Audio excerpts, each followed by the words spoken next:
My daughter died 7 years ago or so, I believed. Every January, I sent her husband $40,000 money I earned, running a small grocery store with aching hands and sleepless nights. I did it for my granddaughter, for my wife who died of grief believing our daughter was gone, and for the daughter I thought I had already buried. Then one quiet afternoon at the park, my 7-year-old granddaughter grabbed my sleeve and whispered, "Grandpa, please stop sending him money. Grandpa, come to the house and see." I did exactly what she said, and what I saw there nearly stopped my heart. Before we go any further, thank you for being here. If this story already caught your attention, take a second to tell me in the comments where you're watching from. It really helps this channel grow. Also, a gentle reminder, some elements have been altered for narrative and educational purposes. Any similarities are coincidental, but the truth behind the message is meant to help.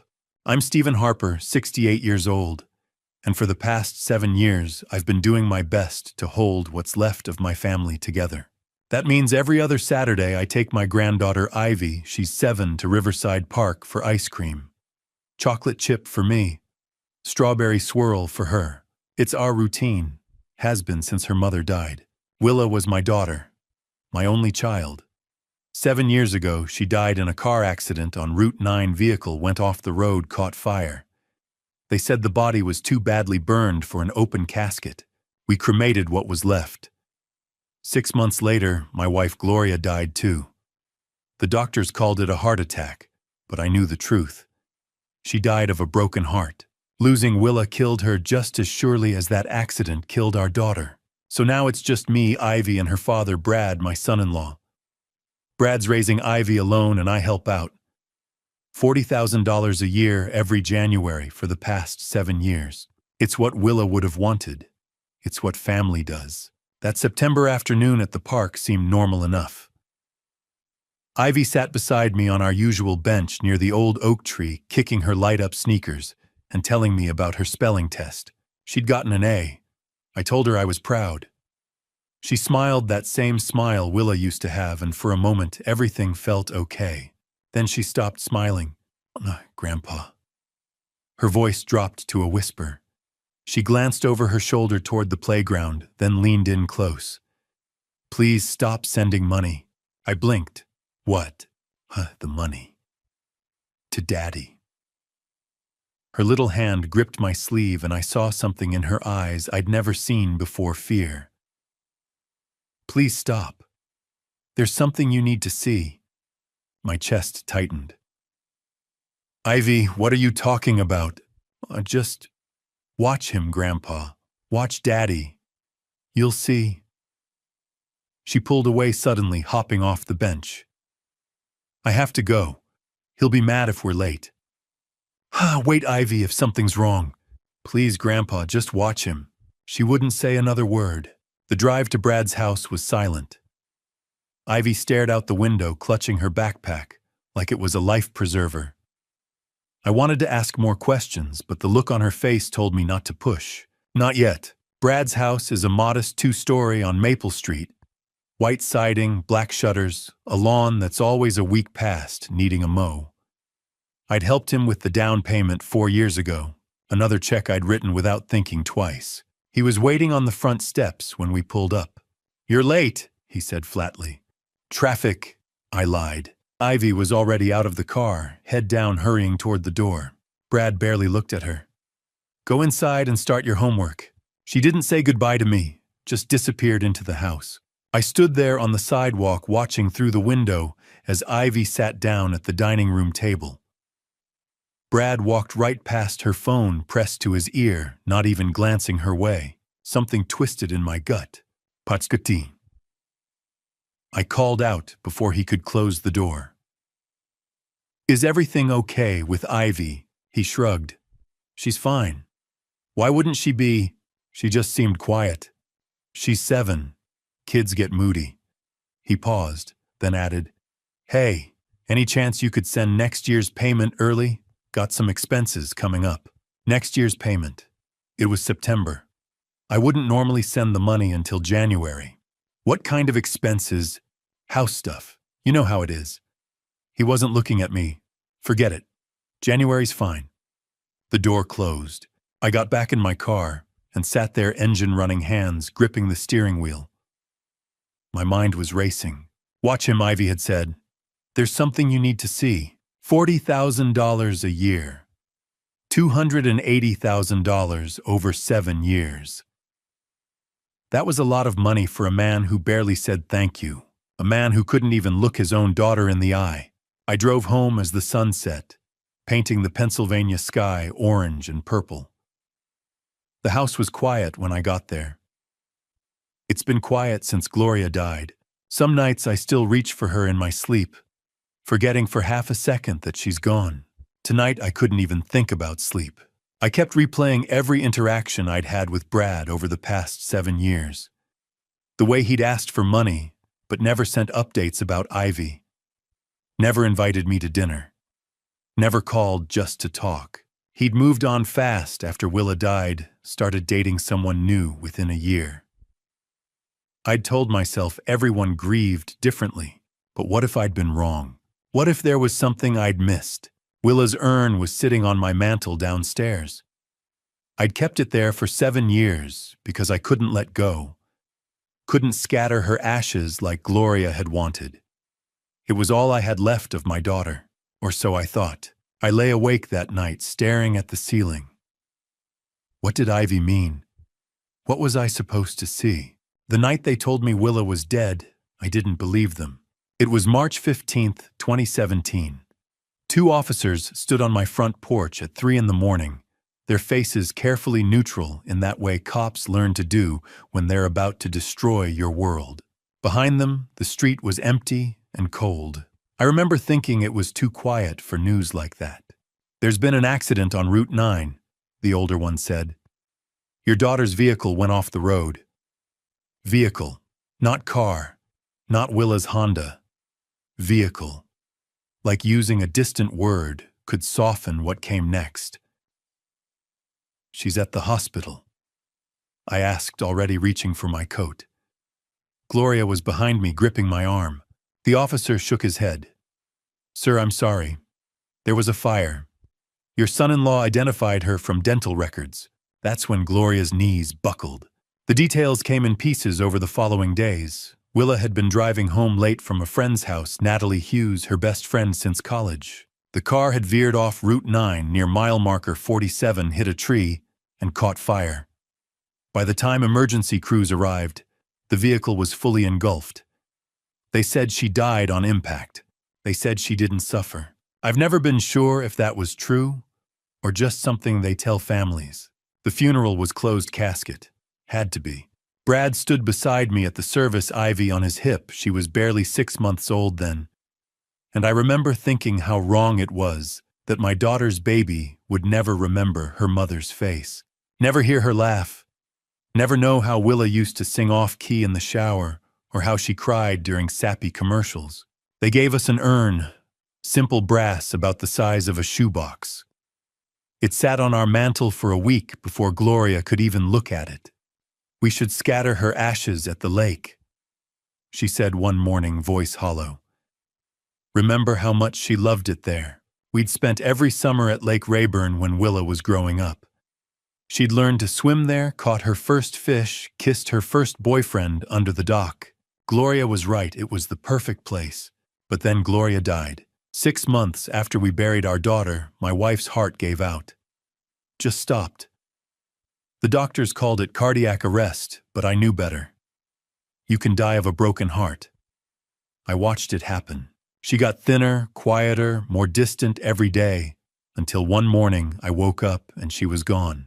Found her in the kitchen, collapsed by the coffee maker, the same one Willa had bought us for Christmas 3 years earlier. After that, I couldn't bring myself to scatter the ashes. Couldn't let go of that urn. It felt like letting go of Willa all over again, and I'd already lost too much. So it stayed on the mantel. Still does. 7 years now. Harper Family Market kept me going.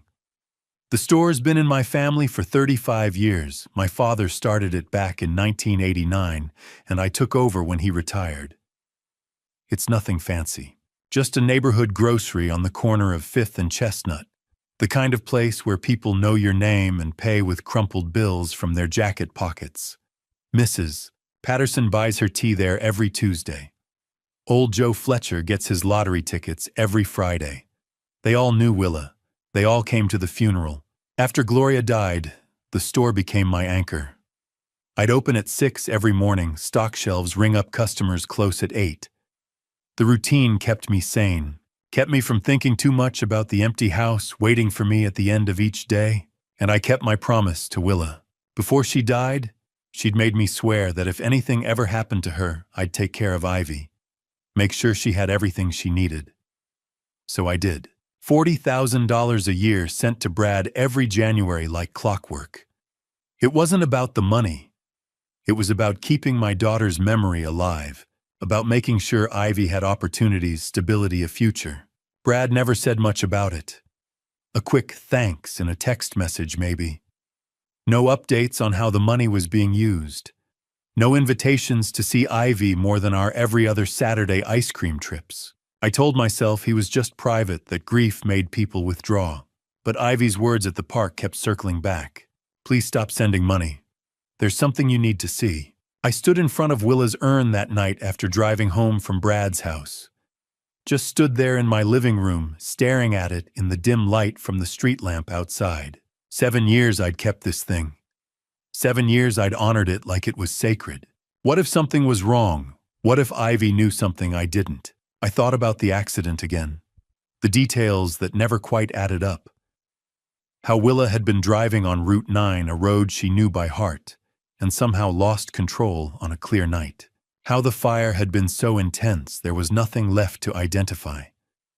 How Brad had been the one to confirm it was her. I'd never questioned it. Why would I? Brad was her husband. He loved her. And I was drowning in my own grief, trying to keep Gloria alive, trying to keep myself from falling apart. But now standing there in the quiet house with Ivy's frightened voice echoing in my head, I started to wonder, what had I missed? What was I still missing? For 7 years, I'd kept my promise. I'd sent the money. I'd trusted Brad. I'd believed the story they told me about the accident and the fire and the urn full of ashes. But now Ivy's words made me wonder. What was I really paying for? I saw the woman who would change everything on a Tuesday morning. The days after Ivy's warning at the park had been restless. I went through the motions, opening the store at 6 stocking shelves, helping customers, but my thoughts kept circling back to her words. Watch him. There's something you need to see. I tried. I drove past Brad's house twice, parked down the street like a nervous fool, and watched. Nothing seemed out of place. Just a man leaving for work, coming home, living his life. Maybe I was imagining things. Maybe Ivy had been confused the way children sometimes are. That's what I told myself anyway. Tuesday mornings at Harper Family Market are predictable. Mrs. Patterson comes in around 7 for her tea. Old Joe Fletcher arrives at 8 for lottery tickets and gum. By 9, there's a brief rush of people grabbing coffee before work. I know their routines. They know mine. It's comfortable. The woman walked in at 9:15. I noticed her immediately because she wasn't a regular. Strangers happen, but something about her made me look twice. Mid-30s dark hair pulled into a ponytail, jeans, and an expensive-looking leather jacket. She moved with confidence, like she knew exactly where she was going. She went straight to the coffee aisle. I stood behind the register, sorting receipts, my hands stiff with arthritis. My knuckles ached, and I'd already dropped a roll of quarters that morning. Age had a way of slowing everything down. The woman placed a bag of ground coffee and a small jar of cinnamon on the counter. "That all for you?" I asked. "Yes." Her voice was clipped. Not rude, just distant. She handed me a 20 without looking up. "8.47's your change." She took it and turned to leave. That should have been the end of it. But as she passed me, something tugged at my memory. The way she moved. The shape of her face. Something familiar I couldn't place. "Ma'am," I called. She stopped and glanced back. "Yes. Have we met before?" Her expression didn't change. "I don't think so. You just remind me of someone. I hear that a lot." She pushed through the door and left. I stood there staring after her, trying to remember who she reminded me of. The harder I tried, the further it slipped away. 20 minutes later, I stepped outside to bring in the sandwich board sign. That's when I saw her again. She stood across the street beside a silver sedan. And she wasn't alone. Brad was with her. They were talking. Brad leaned against the car, relaxed in a way I hadn't seen in years. She said something, and he laughed. Then she touched his arm briefly and got into the driver's seat. Brad walked around and climbed into the passenger side. I stood frozen sandwich board forgotten in my hands, watching the car pull away down 5th Street. Questions raced through my mind. Who was she? Why was Brad meeting her here? Why hadn't he mentioned her? I thought about how she avoided my eyes, how quickly she left.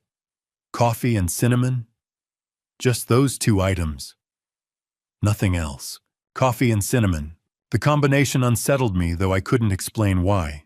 I brought the sign inside, locked the door, and stood alone in the quiet store. The lights hummed. Cars passed outside. Everything looked normal, but nothing felt right. Ivy's voice echoed again. Watch him. I had watched, and now I had seen something. But I didn't understand it yet. Brad had never mentioned a woman. After Willa died, he'd said he dated a little nothing serious. He never introduced anyone to Ivy or me. So who was this woman? And why now? I pulled out my phone and stared at it. Roger Stevens had been my friend for 40 years. We met when his kids went to school with Willa. He'd been a detective for 30 years before retiring. He knew how to read situations, how to find answers when things didn't add up. I hadn't wanted to bother him, hadn't wanted to admit I might be chasing shadows because of something a child said. But now there was a woman I couldn't place. A woman meeting Brad outside my store. A woman who bought coffee and cinnamon and left like she didn't want to be remembered. I opened Roger's contact and typed a message. Need to talk. Can you come by the store? His reply came quickly. Be there in 20. I set the phone down and looked around the store. The shelves I'd stocked for decades. The register that had served generations. The coffee aisle where the woman had stood minutes earlier. Everything looked the same. But deep in my gut, where instinct lives, I knew something was very wrong. Who was she? And why was she with Brad? When you need to find the truth, you call someone who knows how to look for lies. Roger Stevens had been my friend for 40 years, and in that time I'd learned that he had a particular way of listening. Not the polite nodding most people do while waiting for their turn to talk, but real listening, the kind where he'd tilt his head slightly, eyes focused, picking apart every word like he was solving a puzzle. He walked into Harper Family Market 23 minutes after I'd sent the text. Gray hair, cut military short jeans, and a flannel shirt, reading glasses hanging from a cord around his neck. 67 years old, and still moved like a man who'd spent 3 decades chasing criminals through back alleys. You look like hell, he said by way of greeting. Thanks, Roger. He glanced around the empty store. You closed. Should have flipped the sign. Figured we needed privacy. So it must be serious. He pulled up a stool behind the counter and settled in. What's going on? I didn't know where to start, so I started with Ivy. Told him about the ice cream at the park. The whisper, the fear in her eyes when she'd said, watch him. Roger didn't interrupt, just pulled a small notebook from his pocket. He always carried one even in retirement, and jotted down notes. Then I told him about this morning. The woman with the dark hair and leather jacket. Coffee and cinnamon. The way she'd avoided my eyes. How I'd seen her 20 minutes later getting into a car with Brad. You get a plate number? Roger asked. No, I was too surprised. Description of the vehicle. Silver sedan. Maybe a Honda or Toyota. I wasn't paying attention to the car. He made another note. What about the woman, height, weight, distinguishing features? I thought back, trying to remember details. 5'6", maybe 5'7", thin, dark hair in a ponytail, mid-30s, expensive-looking leather jacket, brown with zippers. You said she reminded you of someone. Yeah, but I can't place it. Just a feeling. Roger tapped his pen against the notebook. And Brad's never mentioned a woman. Never. But you've been giving him $40,000 a year for 7 years. For Ivy, I said quickly. The money's for Ivy. Right. Roger's tone was neutral, but I knew what he was thinking. Stephen, when's the last time Brad gave you an update on how that money's being used? I opened my mouth to answer and realized I couldn't. Not a real answer anyway. Brad had never sent receipts, never explained expenses, just accepted the check every January with a quick thanks and moved on. He's raising a daughter alone. I said, defensive now. I'm sure it's going to good use. I'm sure. Roger set his pen down and looked at me. But Ivy told you to stop sending money and to watch Brad. That's not normal, Stephen. 7-year-olds don't say things like that unless something's wrong. I know. So what do you want me to do? That was the question, wasn't it? I'd called Roger because some part of me knew I needed help.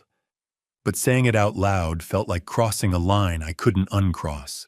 I need to know what's going on, I said finally. I need to know if Ivy's safe. If Brad's, I don't know, doing something he shouldn't be. Roger leaned back on the stool, arms crossed.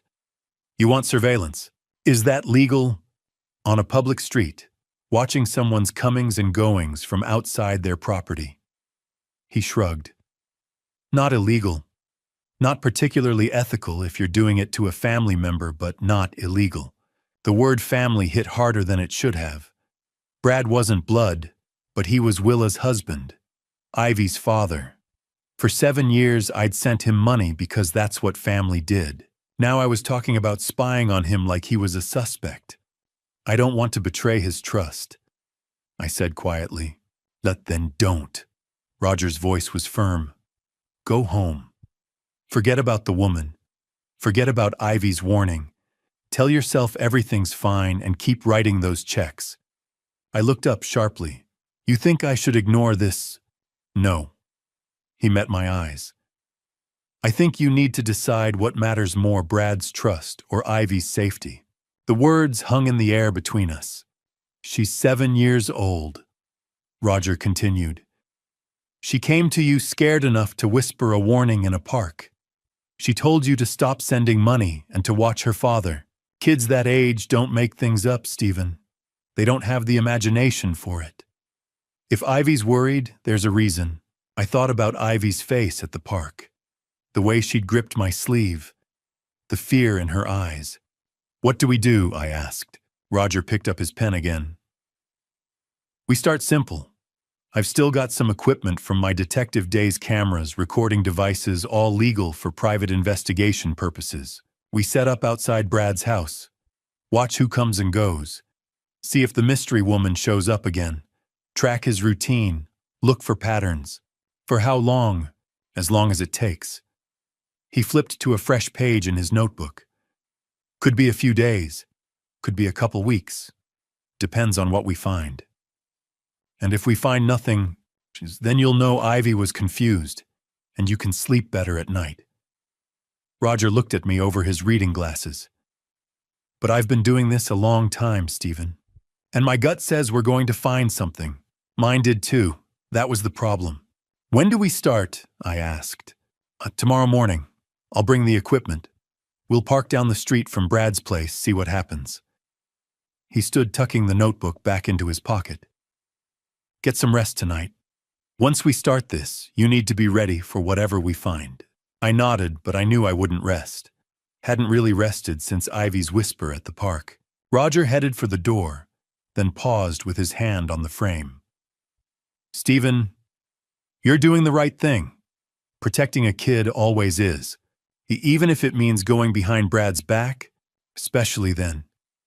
He pushed the door open and the little bell above it chimed. See you tomorrow, 6 a.m. The door closed behind him, and I was alone in the store again.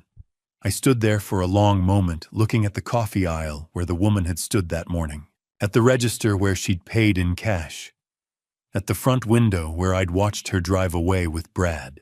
Tomorrow we'd start watching, start looking for answers. And I'd cross a line I'd never imagined crossing. As I drove home, I felt like I was crossing a line, but I had to know. For Ivy, money tells a story. I just had to read it. Before we started watching Brad, I needed to look at my own records. That evening, I spread 7 years of bank statements across my kitchen table. The house was quiet, except for the hum of the refrigerator and the occasional creak of old wood settling. I'd made coffee strong black, the way Gloria used to make it when we'd sit up late doing taxes or planning Willa's college fund. The mug sat untouched beside me as I worked, steam rising into the dim light above the table. January 2018. $40,000 wired to Bradley Wallace. The memo line read, "Family support." January 2019. Same amount. Same memo. I went through every year. 2020, 2021, 2022, 2023, 2024. $40,000 every single time like clockwork. $280,000 total. I'd known the amount, obviously. I wrote the checks, authorized the transfers, but seeing it laid out like this 7 years in a row, 7 identical transactions, made it real in a way it hadn't been before. That was a fortune. A small fortune maybe, but more money than most people saw in a lifetime. And what did I have to show for it? I pulled out a shoebox I kept in the hall closet. The one with receipts and correspondence, anything related to Brad and Ivy. I sorted through 7 years of paperwork, looking for proof that the money had been used properly, proof that Brad was grateful, proof of anything, really. What I found was nothing. No thank you notes. No updates on Ivy's education or activities. No pictures of school events or birthday parties. Not a single piece of paper showing how the money had been spent or why it was needed. The only communications I had were text messages, and they were brief. Almost cold. In January 2019, he'd written, "Got the transfer, thanks." The next year, just received, appreciate it. By 2021, it was down to transfer came through. Not even a full sentence most years. Just acknowledgement that he'd taken the money and moved on. I pulled up my phone and scrolled back through our text history. Hundreds of messages over 7 years, and almost all of them were initiated by me. I'd ask how Ivy was doing in school. Could I take her to the park this weekend? Did she need winter clothes? I could pick some up. Brad's responses were always short. "She's fine." "Sure." "We're good." Never details. Never stories about what Ivy was learning or who her friends were. Never invitations to come over for dinner or join them for anything. Just the bare minimum required to keep me from asking more questions. And then there were the early requests. I flipped through my calendar checking dates. Every year, like clockwork. Brad would text me in November or December asking if I could send the payment early. In November 2019, he'd written about expenses coming up before Christmas. December 2020, house repairs. November 2021, Ivy's school stuff. I'd always said yes, always sent it early, because family helped family, and I'd promised Willa I'd take care of her daughter. But now, looking at the pattern, something felt wrong. What kind of expenses came up every single year at the exact same time? And why did a man receiving $40,000 annually need it early? What was he spending it on that couldn't wait a few weeks? I opened my laptop and pulled up Brad's social media, something I rarely did. His Facebook was sparse. A few photos of Ivy from years ago, some posts about sports teams, nothing personal. His privacy settings were tight, so I could barely see anything. But one thing I could see was that his relationship status had changed 2 years ago from widowed to in a relationship. Then 6 months later, it went back to blank. He'd never mentioned dating anyone. Never introduced anyone to Ivy or me. Who had it been? And what happened? I thought about the woman from this morning. The coffee and cinnamon. The way she'd touched Brad's arm before getting in the car. Was she the one? Or someone new? I pulled out a legal pad and started making notes. Not because I knew what I was looking for, but because Roger had taught me once that patterns emerged when you wrote things down. I wrote down everything I could think of. Brad asking for money early every November or December.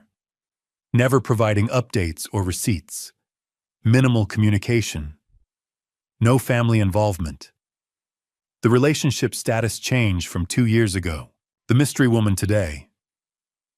Then I wrote down my questions. Where was the $280,000 going? Who was the woman? Why did Ivy want me to stop sending money? What was Ivy afraid of? I set the pen down and looked at the pile of bank statements. 7 years of faith. 7 years of trust. 7 years of believing Brad was doing right by my granddaughter, because I couldn't imagine a father doing anything else. But what if I'd been wrong? I got up and walked to the living room, where Willa's urn still sat on the mantel. Beside it was a framed photo of Willa, Gloria, and me at Lake Rayburn the summer before the accident. Willa was laughing, head thrown back, Gloria's arm around her shoulders. Both of them looked so alive. "I'm trying, Willa," I said to the photo. "I'm trying to do right by Ivy. I just don't know if I've been doing it the right way." The house was silent. I picked up another photo from the bookshelf, this one of Ivy from last year. She was sitting on the front steps of Brad's house, arms wrapped around her knees, not quite smiling. I'd taken it during one of my visits. At the time, I'd thought she looked thoughtful. Now I wondered if she'd looked sad. How long had she been trying to tell me something was wrong? I gathered all the bank statements and organized them by year, added the screenshots of our text messages, the information about his social media, the notes I'd just written, everything Roger might need to understand what we were dealing with. I put it all in a folder and set it by the front door so I wouldn't forget it in the morning. $280,000. That number kept echoing in my head, not because it was money I couldn't afford to give. The store did well enough, and Gloria and I had been careful savers, but because it represented 7 years of promises. 7 years of trying to honor Willa's memory by taking care of her family. What if her family didn't need taking care of? What if they'd been taking advantage? I poured the cold coffee down the sink, rinsed the mug, and stood at the kitchen window looking out at the dark street. Tomorrow at 6 in the morning, Roger and I would park outside Brad's house and start watching. Start looking for answers to questions I should have asked years ago. I should have felt guilty. Should have felt like I was betraying Brad's trust by spying on him. But all I felt was determined. Ivy had asked me to watch, had trusted me enough to whisper a warning, and I'd failed her for 7 years by not asking the hard questions, by accepting Brad's silence as normal. I wouldn't fail her anymore. Tomorrow, Roger and I would start watching. Whatever we found, I was ready. Some truths are buried in plain sight. The urn sat on my mantel for 7 years. I never opened it. After organizing all the bank statements and preparing the folder for Roger, I should have gone to bed. It was past 11, and we were meeting at 6 in the morning. But I stood in the living room, staring at that brass urn the way I'd stared at it 1,000 times before, and something felt different. The woman at the store had bought coffee and cinnamon. 2 items, nothing else. I'd been trying all evening to figure out why that bothered me, and now standing here in the dim light with nothing but silence and the weight of 7 years pressing down, I finally understood. Coffee and cinnamon. My eyes moved from the urn to the framed photo beside it. Willa, Gloria, and me at Lake Rayburn, all of us smiling, all of us believing we had more time.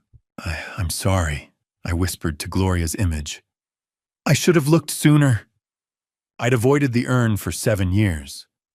Told myself it was because I couldn't let go, because opening it meant accepting that Willa was really gone. But maybe the truth was simpler. Maybe some part of me had known even then that something was wrong. I lifted the urn from the mantel. It was heavier than I remembered, about the size of a shoebox, cold brass against my palms. The lid was sealed with a simple threaded cap, the kind you could unscrew with your hands. For a long moment, I just held it. Thought about Gloria standing in this exact spot 7 years ago, crying so hard she couldn't breathe. Thought about the funeral. The closed casket, Brad's face carefully neutral as he accepted condolences. Thought about Ivy, 6 months old and oblivious, sleeping through her mother's memorial service. I carried the urn to the kitchen table and set it down under the overhead light. My hands shook as I gripped the lid. "Forgive me, Willa," I said and twisted. The lid came off easily. Too easily. Like it had been opened before. Inside was a clear plastic bag tied at the top with a twist tie. Through the plastic, I could see dark powder, almost black in the harsh kitchen light. It looked like ash. Looked exactly like what you'd expect cremated remains to look like. I untied the bag and peered inside. The powder was coarse, not fine. Grainy. I reached in and let some run through my fingers. It felt wrong. Too rough. Too textured. Then I smelled it. Coffee. Not the faint, burnt smell of cremated remains. Not the sterile nothing of ash. But coffee. Rich, dark, unmistakable. My stomach turned. I brought the bag closer, inhaling deeper. Yes. Definitely coffee. And something else underneath it. Something sweet and spicy. Cinnamon. The kitchen tilted. I gripped the edge of the table to steady myself. No. No, this couldn't be right. This was Willa. This was my daughter. They'd told me it was her. Brad had identified her. The funeral home had handled everything. I dumped the contents of the bag onto the table. Brown powder spilled out in a heap. Coffee grounds, darker in some spots, lighter in others. I sifted through it with my fingers, searching for something, anything that looked like bone. Like the fragments they tell you remain after cremation. Nothing, just coffee. And mixed throughout flecks of reddish-brown that I recognized immediately from 35 years of running a grocery store. Cinnamon, ground cinnamon. I touched one of the flecks to my tongue. Sweet. Spicy. Definitely cinnamon. The powder wasn't ash. It was coffee grounds and baking spices, the kind you'd buy at any store. The kind a woman with dark hair and a leather jacket had bought from my store just this morning. For 7 years I'd kept this urn on my mantel. For 7 years I'd treated it like it was sacred. Gloria had stood here crying, had kissed the cold brass and whispered goodbye to our daughter. She'd died 6 months later with a broken heart, believing Willa's remains were resting above our fireplace. And it was coffee, kitchen scraps, a joke. The rage hit me so hard I couldn't breathe. I swept my arm across the table, sending the urn clattering to the floor. It rang like a bell as it bounced hollow and mocking. "Damn you!" I shouted at no one. At Brad. At whoever had done this.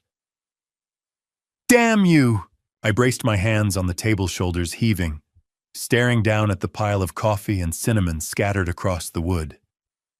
7 years. 7 years of grief. 7 years of Gloria destroying herself with sorrow. 7 years of me honoring an empty promise, paying money to a man who'd helped fake my daughter's death. Because that's what this was. Had to be.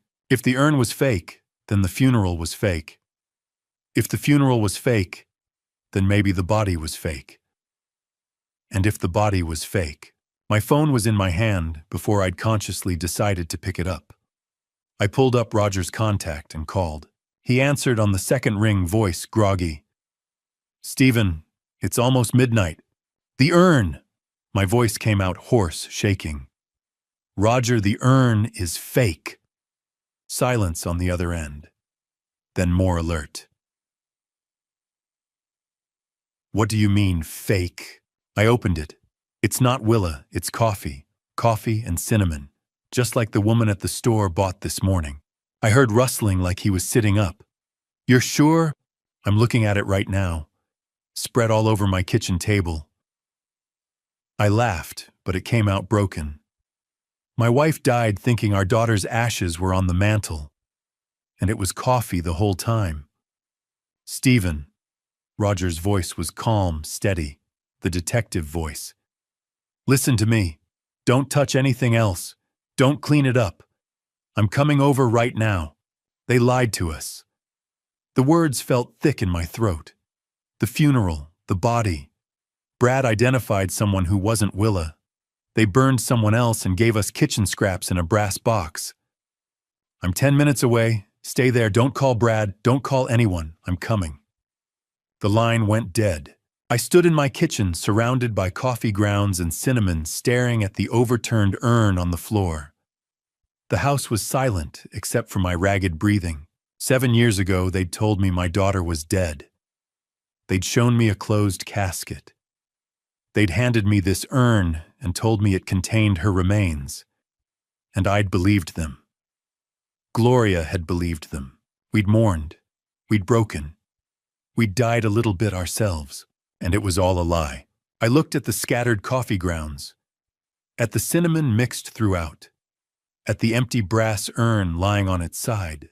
My daughter's urn was a lie. What else had they lied about? Surveillance is mostly waiting, but when something happens, everything changes. Roger brought the cameras the next morning. He'd stayed until nearly 1 a.m., the night before, documenting the coffee grounds and cinnamon from the urn, photographing everything, and scribbling notes into his small notebook. Before leaving, he told me to get some sleep and that we'd start surveillance at dawn. I tried. I lay awake thinking about brass urns, kitchen scraps, and 7 years of trust that might have been misplaced. When Roger knocked at 5:30, I was already dressed. "You look terrible," he said, hauling 2 black duffel bags inside. "Didn't sleep? Figured." He set the bags on my kitchen table and unzipped one. Inside were cameras, lenses, recorders, and equipment I didn't recognize. "We'll park down the street from Brad's house. Public road. Legal surveillance. 2 old guys sitting in a car. What are we watching for? Patterns. Who comes and goes? When Brad leaves. When he gets home. And whether your mystery woman shows up again." He lifted a camera with a long lens. "And maybe we learn where $280,000 went." We drove to Brad's neighborhood in Roger's gray sedan, a car so ordinary it blended into any street. He parked 3 houses down, far enough not to draw attention, close enough to see the driveway and front door clearly. Then we waited. Brad left at 7:45. He backed out, turned toward the main road, and disappeared. Roger wrote the time down. "Usual schedule?" Roger asked. "It used to be. Construction management, I think." "I haven't asked in years." Roger nodded but said nothing. We stayed until noon, then rotated. Roger went home. I stayed watching the house, glancing at Ivy's upstairs window, hoping she was all right. Nothing happened that afternoon. Brad came home at 6, went inside, and didn't come back out. A normal evening. The second day followed the same rhythm. Brad left at 7:45. Came home at 6. Roger and I took shifts documenting everything. Then late afternoon on day 2, the woman arrived. The same silver sedan from the store. She pulled into Brad's driveway at 2:30, walked to the front door and unlocked it. "She has a key," I said, calling Roger. He arrived 20 minutes later with the telephoto lens. We watched as Brad and the woman sat on the couch. We couldn't hear them, but we could see her lean close, see Brad laugh, see her touch his arm with easy familiarity. They looked comfortable, familiar. "Who is she?" I asked. "When did Brad last mention dating?" Roger snapped photos. "He hasn't, not once." She stayed 2 hours. When she left, Brad walked her to her car. They stood in the driveway talking. Her hand rested on his chest. His hand settled at her waist. Then she drove off. Roger wrote down her license plate. The third day she came back. Same time, same routine. Stayed an hour. Left. That weekend when I took Ivy for ice cream, Brad didn't mention her. Didn't mention dating. Acted like nothing had changed, but something had. By day 4, we knew Brad's routine. Up at 7. Gone by 7:45. Home by 6. The woman visited every other afternoon. Then, on the fourth morning, everything shifted. Brad left at 10 a.m. That's new, I said. Roger started the engine. Let's see where he goes. We followed him, keeping distance. Past Harper Family Market, past familiar streets, into the industrial district on the east side of town. Warehouses, loading docks, semi-trucks. Brad turned onto East Industrial Avenue and pulled into a worn parking lot. A large brick warehouse, building 447, narrow windows, few cars. He parked near a side entrance and went inside. Roger stopped across the street behind a delivery truck. What is this place? I asked. Roger searched on his phone. Warehouse, owned by a holding company. Used for storage or light manufacturing. Why would Brad be here? That's what we need to learn. We waited. 45 minutes passed before Brad came out, got in his car, and drove away. We stayed. What do you think he's doing in there? I asked. Roger tapped his notebook. Could be storage. A side operation. Meetings. With her, maybe. He wrote down the address. We come back. Watch this place like his house. I stared at the building. Tall, sealed windows. Quiet. Empty looking. But Brad had just spent 45 minutes inside. There's something in there, I said. Roger nodded. Yeah. And we're going to find out what it is.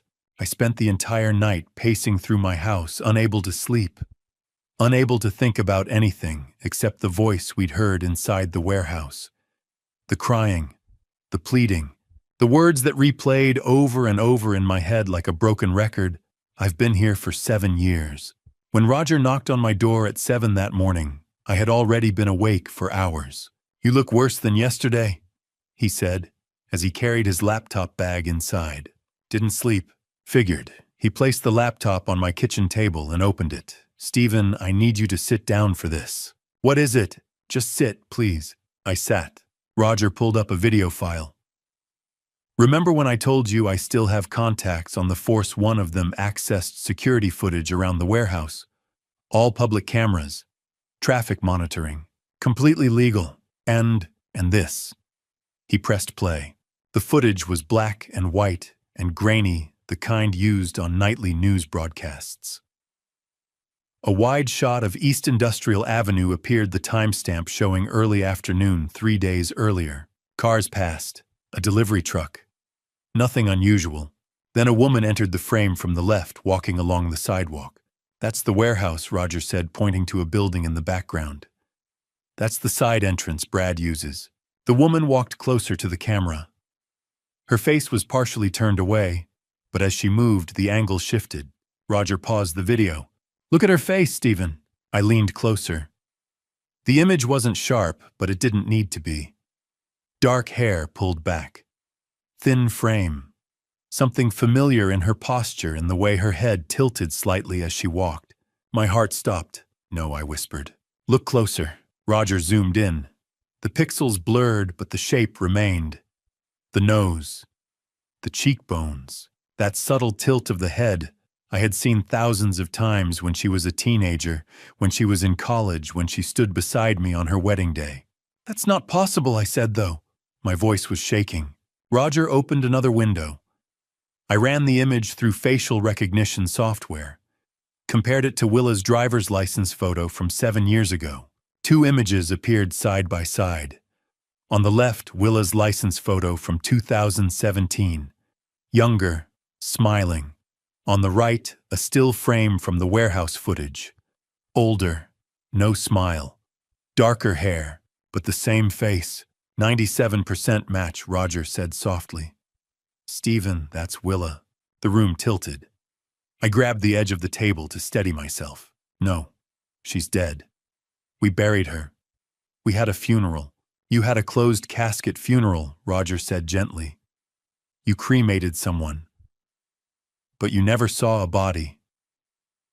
And the urn was filled with coffee grounds. I stared at the screen, at my daughter's face, changed older but unmistakably alive. She's alive, I whispered. Yes. Willa's alive. Yes.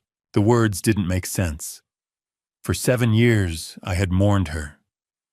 I had stood at her grave, at that empty grave with its false headstone, and talked to her like she could hear me. For 7 years her urn sat on my mantel, and I believed it held her ashes, and she was alive. The grief came first. Not relief, not joy. Grief, crushing and suffocating. Grief for 7 years stolen from us.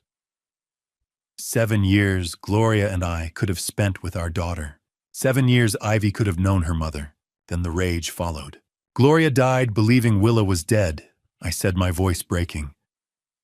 She died of a broken heart. And our daughter was alive the entire time. Roger stayed silent. I paid Brad $280,000, I continued.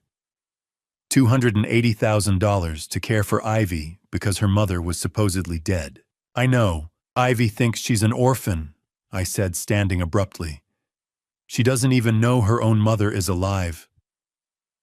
How could Willa let us believe this? How could she let Gloria die thinking? Stephen, Roger said firmly. We don't know the full story. What story could possibly justify this? I don't know, he said. But think about what we heard yesterday. That voice in the warehouse. She was crying, begging. She said she'd been there for 7 years. Does that sound like someone who chose to disappear? I stopped. The words echoed again in my mind. I've been here for 7 years. She's not free, Roger continued. She's being held there. And Brad is the one keeping her. The rage shifted, focused. Brad had lied to me for 7 years. Identified a body that wasn't my daughter.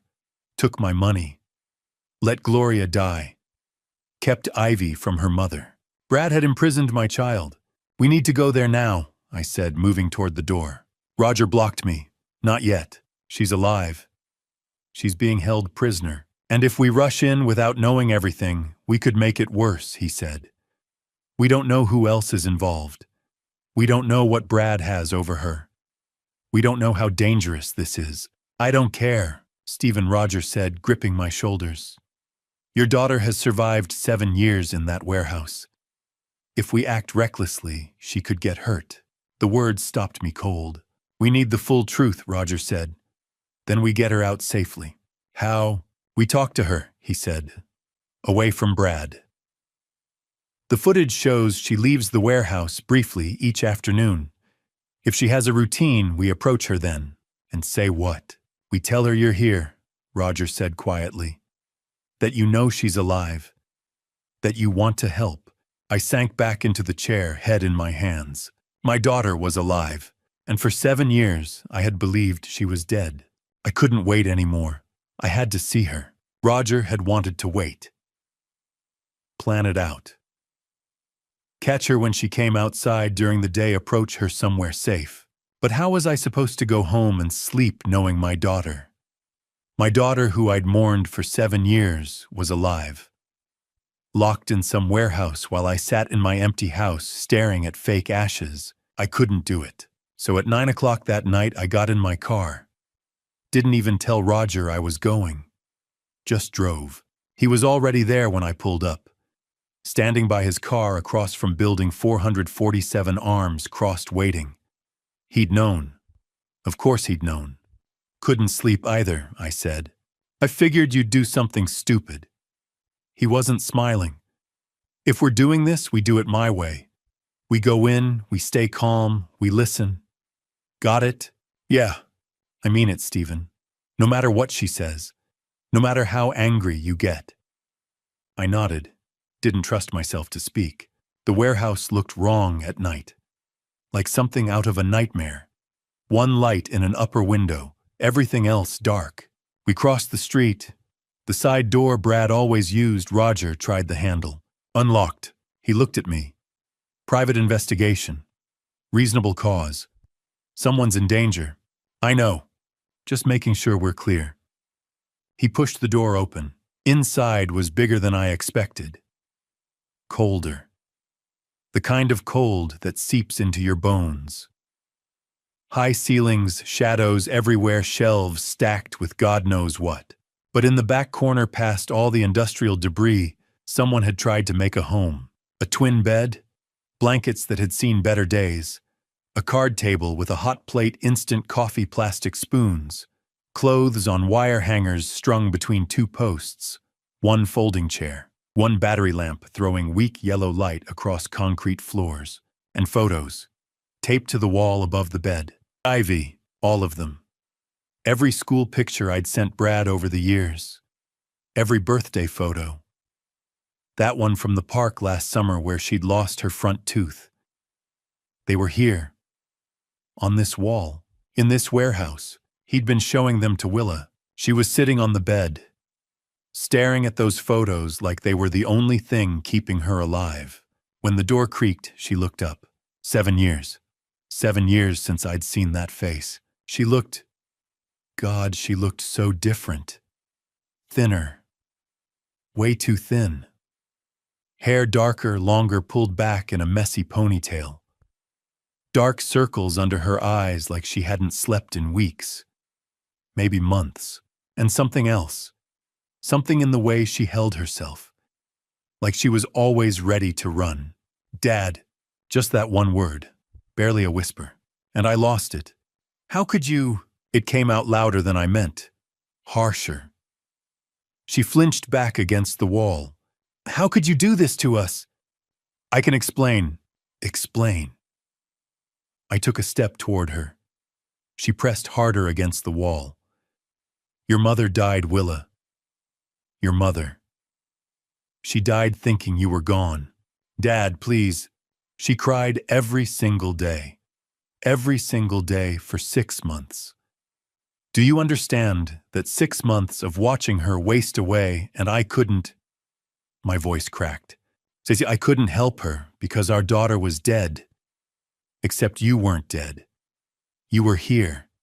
You were here the whole time. The words were coming out wrong, too angry, too loud, but I couldn't stop them. Gloria died believing you burned to death in that car. She died of a broken heart. And you just let her. You let her die thinking, when I didn't want that. Willa was crying now. Full-on crying, sliding down the wall until she hit the floor. I never wanted any of this. Then why, I was almost shouting. Why did you do it? Why did you let us have a funeral for a stranger? Why did you let me pay Brad $280,000 to raise your daughter while you hid in a warehouse? She was sobbing so hard she couldn't speak. Just sitting there on the concrete floor, arms wrapped around her knees, shaking. Roger stepped between us. Physically stepped between us. Stephen, stop. She needs to explain, and she will. But you need to calm down. Calm down. My daughter's been lying to me for 7 years. Stephen. Roger's voice cut through everything. Look at her. I stopped. Looked. Really looked this time. She wasn't just thin. She was gaunt. Cheekbones too sharp. Wrists too small. Her clothes, a faded t-shirt, and jeans that didn't fit hung off her like she'd been wearing them for years. Her hair was dull, lifeless, and those scars on her arms. Small white lines. Some old, some newer. This wasn't someone who'd run away to start a new life in paradise. This was someone barely surviving. Willa, Roger said quietly. He crouched down, not getting too close. We're not here to hurt you. We're here because we want to help. Can you look at me? She raised her head, eyes red and swollen and terrified. We need to understand what happened. Roger continued. Can you tell us that? She looked at him, then at me, then at the photos of Ivy on the wall. If I tell you. Her voice was so small. If I tell you, you'll hate me. I don't hate you, I said, and weirdly I meant it. I was furious, devastated, confused as hell. But looking at her sitting there on that floor in that warehouse surrounded by photos of the daughter she'd never met, I couldn't hate her. I just need to know why. She wiped her eyes with her sleeve. It's not a simple story. We have time. Do you? She laughed, but it came out broken. Do you really want to hear this? Yes. She stared at the concrete floor for a long time. So long I thought she'd changed her mind. Then she spoke. Does Ivy know about me being alive? No, she thinks you're dead. Everyone does. Another sob. Quick, choked off. Maybe that's better. Willa, you don't understand, Dad. She looked up at me. Those eyes, Jesus, those eyes looked dead. You don't understand what I did, what I am. So help me understand. Silence. Just the sound of her breathing. Ragged. Uneven. Finally, 7 years ago, something happened. Something I can't take back. And the only way to survive was to disappear. To let everyone think I was dead. What happened? Roger asked. She closed her eyes. If I tell you, you have to promise me something. What? That you won't tell Ivy. Ever. She can't know about this. About me. About any of it. Willa, promise me. Her voice cracked. Please. She deserves better than me. I looked at Roger. He gave a small shake of his head. Don't promise that. Just tell us what happened, I said. She pulled her knees tighter to her chest. I need to start at the beginning, but when I'm done. She looked at me with those hollow, broken eyes. Now when I'm done, you'll understand why I can never leave here. Why I can never see Ivy. Why this is what I deserve. My throat felt tight. Willa, the truth came in pieces. But I was about to learn it was only part of the truth. Willa's voice shook as she began. It was 7 years ago. March. Natalie came over to my apartment. We lived about 20 minutes apart back then. She'd borrowed money from me. A lot of money. $5,000. She paused, looked at her hands. I needed it back. Brad and I were trying to buy a house, and I'd told Natalie that. Told her I needed the money by the end of the month. But she kept making excuses. Said she'd pay me back next week, next month, when her tax return came. It had been almost a year. Her voice got quieter. So that night I told her I needed it. Like really needed it. And she got defensive. Started saying I was being selfish, that I didn't understand how hard things were for her. What happened? Roger asked gently. Willa closed her eyes. We argued. It got loud. Brad wasn't home. He'd taken Ivy to his mom's for the weekend. It was just us. And Natalie, she said something about how I always thought I was better than her. Always had everything figured out. And she stopped, swallowed hard. When I told her she was irresponsible, that maybe if she stopped spending money on stupid things, she could pay me back. And she got in my face. Like really in my face, yelling. And I pushed her. The warehouse was completely silent. I just pushed her. Not hard. Just to get her away from me. But she stumbled backward and Willa's voice cracked. She hit the coffee table, the corner of it, right here. She touched the side of her head just above her temple. There was this sound, this awful sound, and she fell. Just collapsed. Tears were streaming down her face now. She was hurt, really hurt. There was so much.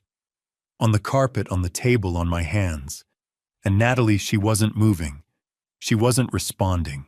I checked, but I couldn't feel anything. And I didn't know what to do. She was hyperventilating. Roger moved closer but didn't touch her.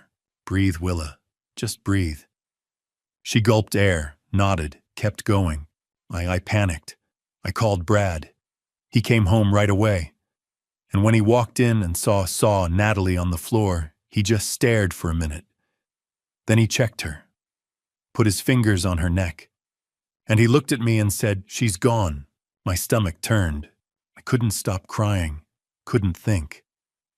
Brad kept saying we had to stay calm, had to figure this out. He said it was self-defense, that I'd just been protecting myself. But he said, she looked at me. He said even if it was an accident, even if it was self-defense, I'd probably still go to prison. That Natalie's family would push for charges, that I'd lose everything, lose you, lose Mom, lose Ivy. So he suggested faking your death, Roger said. Willa nodded. He said it was the only way. That if I disappeared, if everyone thought I was gone, no one would connect me to what happened with Natalie. He said he'd take care of everything, the situation, the evidence, all of it. I just had to trust him. And you did. What choice did I have? Her voice rose, desperate. My best friend had just, I was responsible for what happened. I was terrified. And Brad was so calm, so sure. He said he knew someone who could help, someone who worked at the morgue. I felt sick. Gary. I don't know his name. Brad never told me. But yeah, someone at the morgue. Brad said he could help us with the situation. Someone who had passed without family. Someone no one would miss. She shuddered. It sounds so horrible saying it out loud. What happened to Natalie? Roger asked. Brad said he took care of everything, that no one would ever find out. He wouldn't tell me where, said it was safer if I didn't know. Willa wrapped her arms around herself. And that same night he brought me here, to the warehouse, told me to stay put while he arranged everything. The accident, the funeral, all of it. The Route 9 accident, I said. Yeah. He staged it to look like I'd crashed. The car caught fire. Made sure what they found couldn't be identified. Then he came back here and told me it was done. Everyone thought I was gone. And now I had to stay hidden until it was safe. Safe from what? Roger asked. From the police. From Natalie's family. Willa's voice was hollow. Brad said they'd figure it out eventually.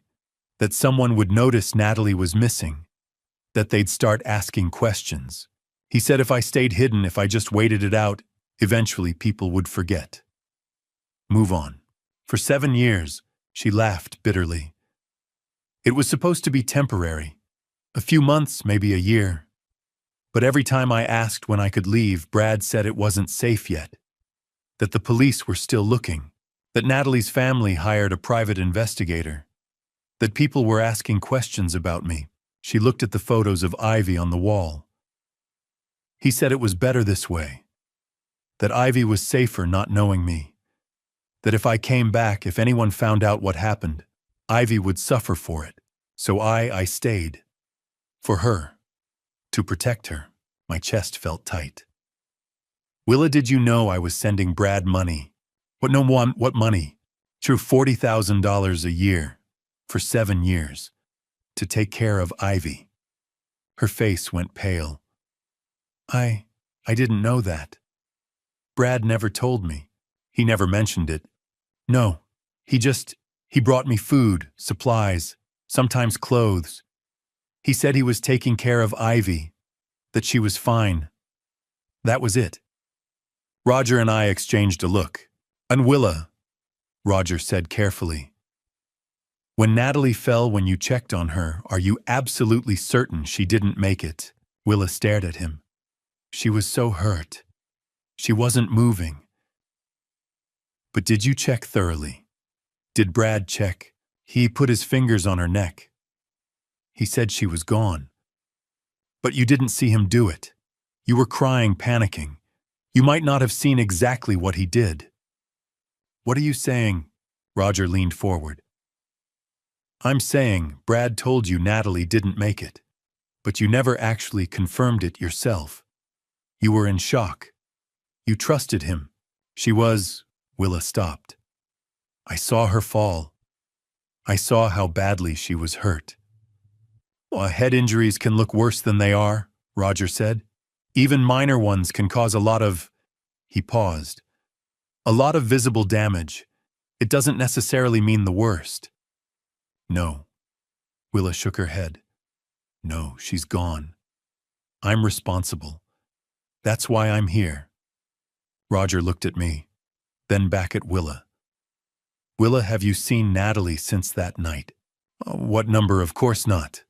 Have you seen anything that proves what Brad told you was true? Brad said a lot of things. Roger's voice was firm. But have you actually seen proof? Willa's face crumpled. Why are you asking me this? Roger pulled out his phone, scrolled through something, then turned the screen toward Willa. Because I ran Natalie Hughes's name through the system yesterday, and according to public records, she's very much alive. Willa stared at the phone, at whatever Roger was showing her, and the color drained from her face. That's not possible. This photo was taken 6 weeks ago, at a coffee shop in town. That's Natalie Hughes, alive and well. Willa looked at Roger, then at me. Her mouth opened, but no sound came out. No, she finally whispered. She's gone. I saw her. I'm responsible for what happened. Roger's eyes met mine. No, Willa, I don't think you are. The truth wasn't just different from what I thought. It was the opposite. Roger pulled out his phone and showed Willa a photo. This, he said quietly, was taken 3 days ago.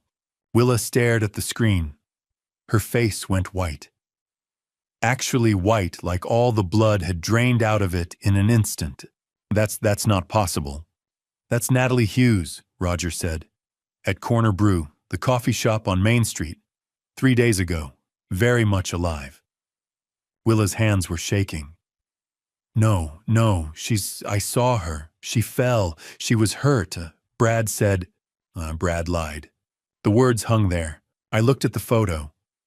A woman, dark hair, mid-30s, sitting at a table with a coffee cup smiling at something off camera. She looked healthy, happy, alive. I don't understand, Willa whispered. Roger sat down on the folding chair, phone still in hand. Willa, I need you to think very carefully about that night. The fight with Natalie, when she fell. What exactly did you see? I pushed her. She stumbled, hit the table. Willa's voice was mechanical, like she'd told this story so many times it had become a script. She was hurt. On the carpet, on the table. She wasn't moving. Did you check on her yourself? I tried. I couldn't feel a pulse. There was too much, and I was panicking, But then Brad came home, Roger interrupted gently. And he took over. Right, Willa nodded slowly. And he checked. And he told you she didn't make it. And you believed him. Why wouldn't I believe him? He's my husband. He was trying to help me. Roger leaned forward. Willa, I don't think Natalie was ever hurt. I think the whole thing was staged. Silence. Complete silence. Yeah, what? Willa's voice was barely audible. The fight, the fall. The Roger paused. The scene. I think Brad and Natalie set it up. Fake scenario. Designed to make you believe you'd done something terrible. That's insane. Is it? Roger pulled up another photo. This is Brad and Natalie, 2 years ago, at a restaurant in Wilmington. He swiped. Another photo. This is them last year. Same restaurant. Swipe. 6 months ago. Hotel in Newark. He kept swiping. More photos. Brad and Natalie. Together. Close. Intimate. They've been seeing each other for years, Willa. Long before that night in your apartment. Willa stared at the photos. Her mouth opened, but nothing came out. I think they planned this from the beginning, Roger continued. The fight was fake. Brad probably told Natalie exactly what to do, how to fall, how to make it look bad. They probably used theater makeup, fake scenario materials, made it look worse than it was. But you saw what they wanted you to see. And then Brad came in and confirmed it. Told you Natalie was gone. That you were responsible. That you had to hide. Roger's voice was firm, but not harsh. He manipulated you, Willa. He used your panic and your guilt to control you, and he's been controlling you for 7 years. The warehouse felt impossibly cold. Why? Willa asked. Why would they do that? Roger looked at me, then back at Willa. Salmonai, I said. My voice sounded strange, hollow. My money. Willa's eyes widened. For 7 years, I've been sending Brad $40,000 a year, $280,000 total, to take care of Ivy. I felt sick saying it out loud. He convinced me it was for Ivy, but it was for him and Natalie. I didn't know, Willa whispered. I swear I didn't know. I know you didn't. Roger pulled up his phone again. I've been digging into Brad's finances. He's got an offshore account. Started 7 years ago right after your accident. The money's been flowing in regularly. $40,000 a year like clockwork, plus other amounts, smaller transfers. From where? I'm still working on that. But I found something else. He showed us a bank statement. 3 weeks ago, Brad transferred most of the account balance, just over $60,000, to a different account. In the Cayman Islands, my stomach dropped. He's planning to run, Roger said. Him and Natalie take the money and disappear. Willa looked like she might be sick. So none of it was real. The fight, the accident, the hiding. None of it. Oh, the hiding was real, Roger said quietly. But it wasn't to protect you from the police. It was to keep you locked up. Out of the way. So Brad could collect your father's money and live his life with Natalie without you interfering. 7 years. 7 years my daughter had been trapped in this warehouse, believing she was a criminal while her husband and her best friend lived free. Took my money. Took everything. He used me, Willa said. Her voice was shaking. He used me and Mom. Mom passed thinking I was gone. Because of them. Because of their lies. Yes. And Ivy. Ivy doesn't know me because they... She couldn't finish. I moved closer. Crouched down beside her.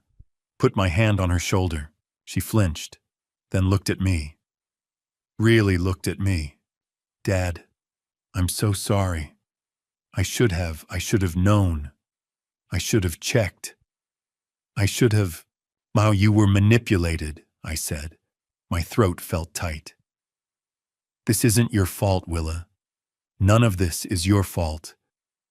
You were a victim. You still are.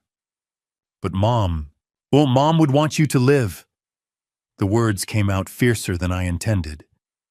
She would want you to be free, and she would want us to make this right. Willa's face crumpled. She started crying, not the panicked sobbing from before, but something deeper. Grief. Relief. 7 years of pain pouring out. I pulled her into a hug. My daughter. Alive. Broken. But alive. Roger gave us a minute. Then he cleared his throat. Stephen, Willa, I know this is a lot, but we need to act fast. If Brad's planning to run, we don't have much time. I pulled back. Looked at Roger. What do? We need evidence. Real evidence. The kind that'll hold up in court. Roger stood. Financial records help, but we need more. We need Brad and Natalie to confess. On record. How do we do that? Roger looked at both of us. We set a trap. We make them think they've won, that they're safe, and then we get them to admit everything. Willa wiped her eyes. How? Roger said, looking at her. You're the key. Brad thinks you're completely under his control. Thinks you believe everything he's told you. We use that. You want me to talk to him? But I want you to wear a wire. Confront him. Get him talking. And once he thinks you're still too scared to do anything about it, he'll tell you the truth. Willa looked terrified. But then something changed in her face. A hardness I hadn't seen before. He kept me here for 7 years, she said quietly.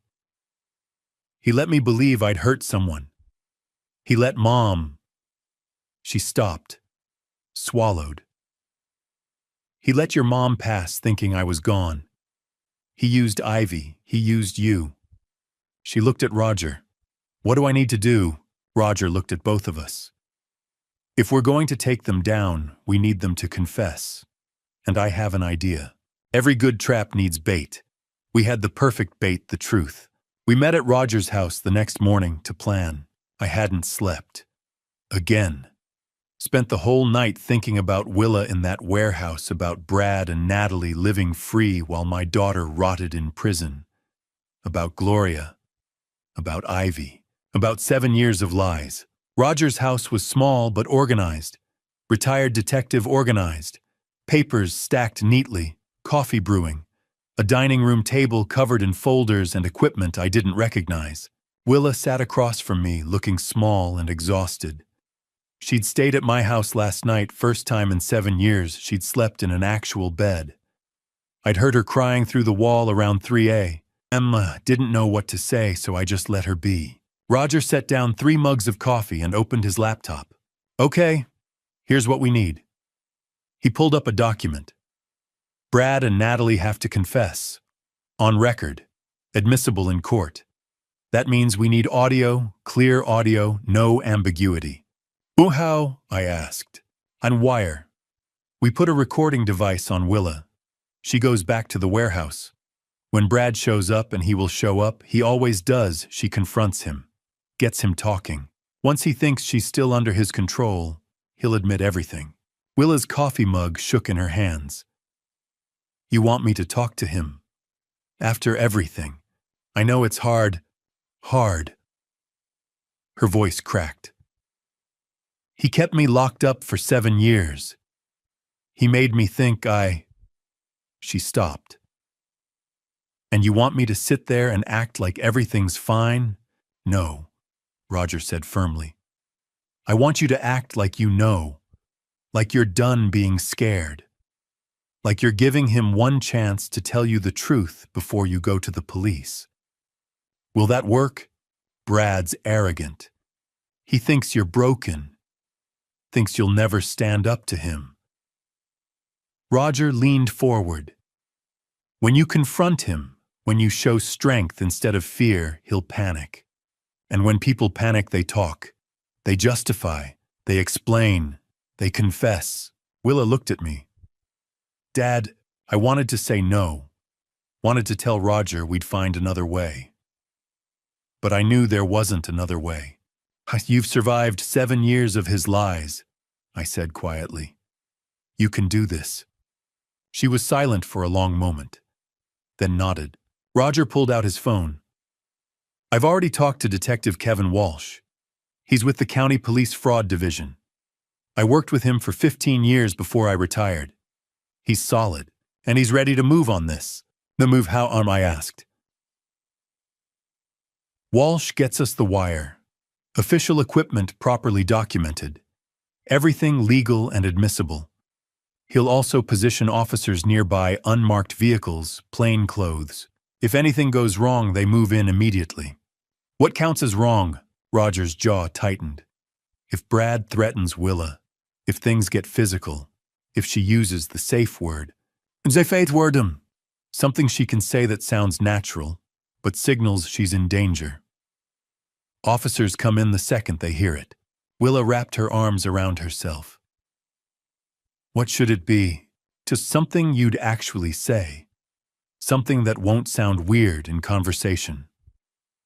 Roger thought for a moment. What about Ivy's name? If you mention Ivy, we know you need help. She nodded slowly. Okay, Ivy. Roger made a note. Walsh will have his team in position by 7 p.m. tomorrow. That's when Brad usually comes to the warehouse, right? Usually, Willa said. Sometimes earlier, if he's bringing supplies. We'll be ready either way. Roger looked at me.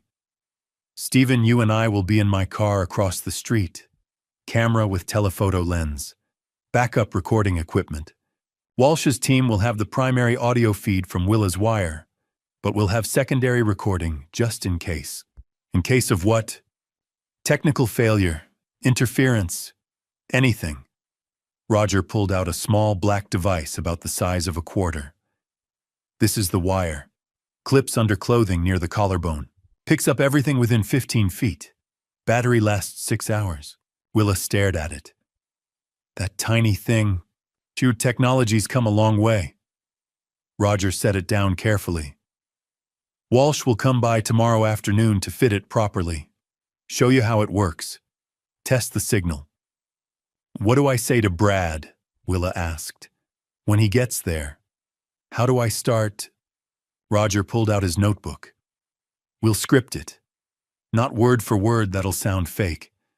But general talking points. Ways to guide the conversation. He started writing. You start calm. Tell him you know.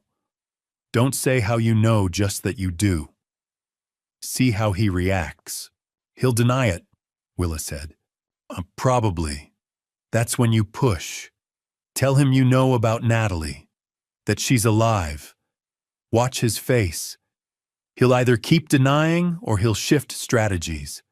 Try to explain. Justify. What if he gets angry? But then you stay calm. The calmer you are, the more he'll panic. And panic makes people sloppy. Roger looked at her. Can you do that? Stay calm even if he's angry. Willa's hands were still shaking, but her voice was steady. He stole 7 years from me. He used my daughter. He let your wife. She looked at me. He let Gloria pass away believing her daughter was gone. I can stay calm because I want him to pay for that. Something shifted in the room. Willa wasn't the broken woman from the warehouse anymore. She was angry, and anger, I was learning, could be a kind of strength. We spent the next 2 hours going over scenarios. What if Brad brought Natalie? What if he tried to leave? What if he figured out she was wired? Roger had answers for everything. Backup plans, exit strategies, Walsh's team positioning. By noon we had a plan. Not a perfect plan, but a plan. Roger made sandwiches, ham and cheese, like we were just 3 people having lunch, instead of 3 people plotting to take down a con artist and his accomplice. Willa ate half of hers. Kept looking at that tiny wire on the table. You scared? I asked, unterrified. She set down her sandwich. But I'm more angry than scared. Does that make sense? Yeah, it does. She looked at me. Dad, what if this doesn't work? What if he... It'll work. But if it doesn't, then Walsh's team moves in, and we figure out plan B. I reached across the table, put my hand over hers. But you won't be alone in there. Roger and I will be right outside. Walsh's team will be listening to every word. And the second you say Ivy's name, it's over. We get you out. She nodded. Didn't look convinced, but nodded. Roger's phone buzzed. He checked it. Walsh says he'll be here tomorrow at 3 p.m. to set up the wire and go over protocols. Tomorrow, Willa whispered. Tomorrow. Roger confirmed. He looked at both of us.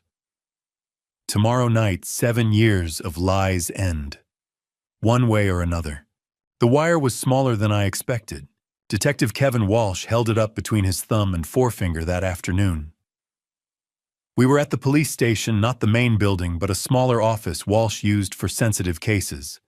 Plain room, table, chairs. Recording equipment spread out like surgical tools. This, Walsh said, looking at Willa, is your lifeline. And ours. He was younger than Roger. Maybe mid-40s. Sharp eyes.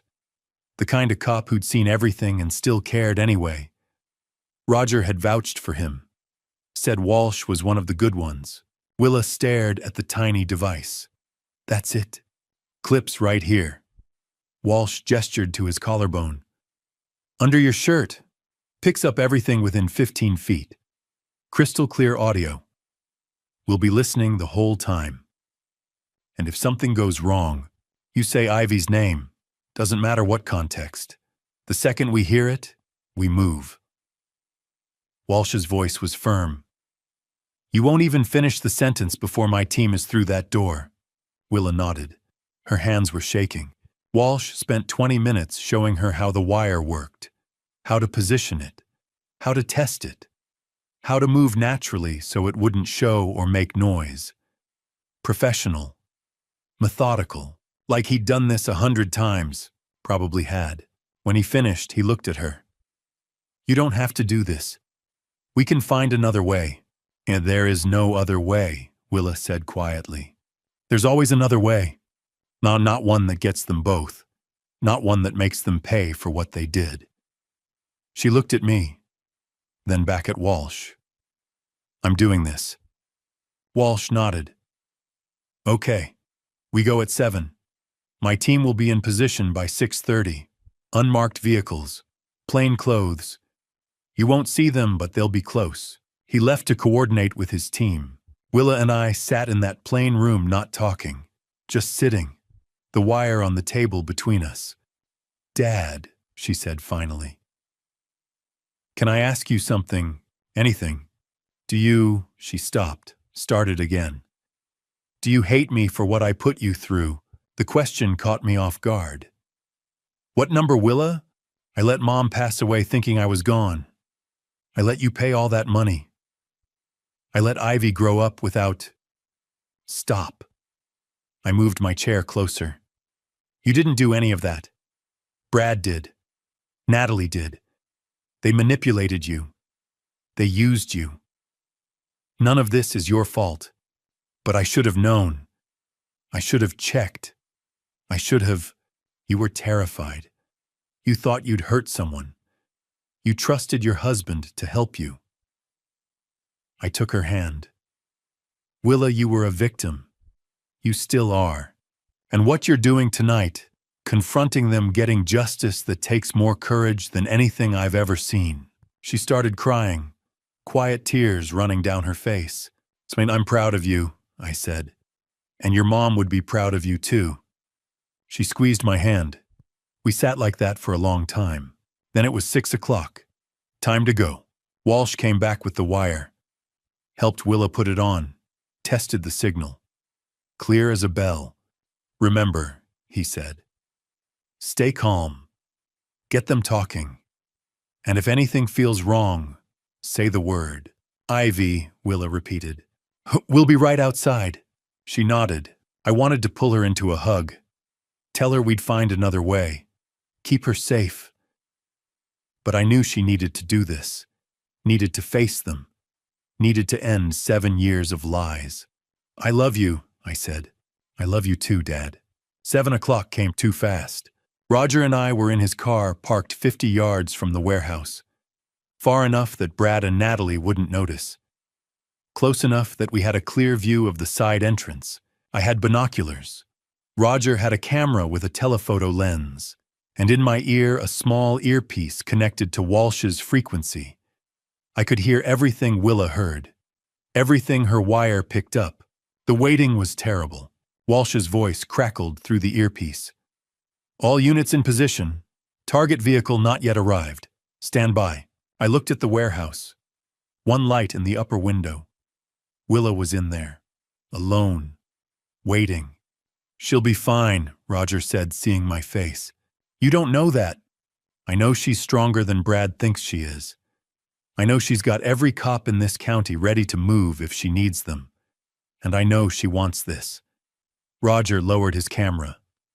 Stephen, your daughter spent 7 years thinking she was responsible for something terrible. Tonight she becomes the one who brings them down. That's power. She needs this. I knew he was right. Didn't make the waiting easier. 8 o'clock passed. 8:15, 8:30. Maybe they're not coming, I said. They'll come. Brad's predictable. Comes to the warehouse every few days. He'll come. At 8:47, headlights turned onto East Industrial Avenue. This is the moment everything changes. The wire is on. The police are in position. and my daughter is about to face the two people who destroyed her life. But before I take you inside that warehouse, I need to know, are you still here with me? In the comments, describe how you feel right now using just one word. Or tell me the first instinct that crossed your mind in this moment. I need to feel that you're here with me. One more thing, what follows includes some dramatized details created for storytelling and educational purposes. If that's not for you, feel free to pause here. I understand completely. But if you're ready for the truth, let's see this through together. Silver sedan. That's them, Roger said, raising his camera. Through the binoculars, I watched the car pull into the warehouse lot. Park near the side entrance. Two people got out. Brad, tall, clean-cut, wearing a jacket I'd probably paid for with my money, and Natalie, dark hair, confident walk. The woman who'd helped destroy my daughter's life. They walked to the entrance. Brad pulled out a key, opened the door. He went inside first, Walsh's voice in my ear. Target 1 has entered. Target 2 following. All units hold position. Natalie disappeared through the doorway. I held my breath. Through the earpiece, I heard footsteps, the scrape of the door closing. Then Brad's voice. Casual, almost cheerful. Willa, I brought you a surprise tonight. More footsteps, lighter ones, Natalie's heels on concrete, a pause. Long enough that I started to worry something was wrong. Then Brad's voice again. But different this time.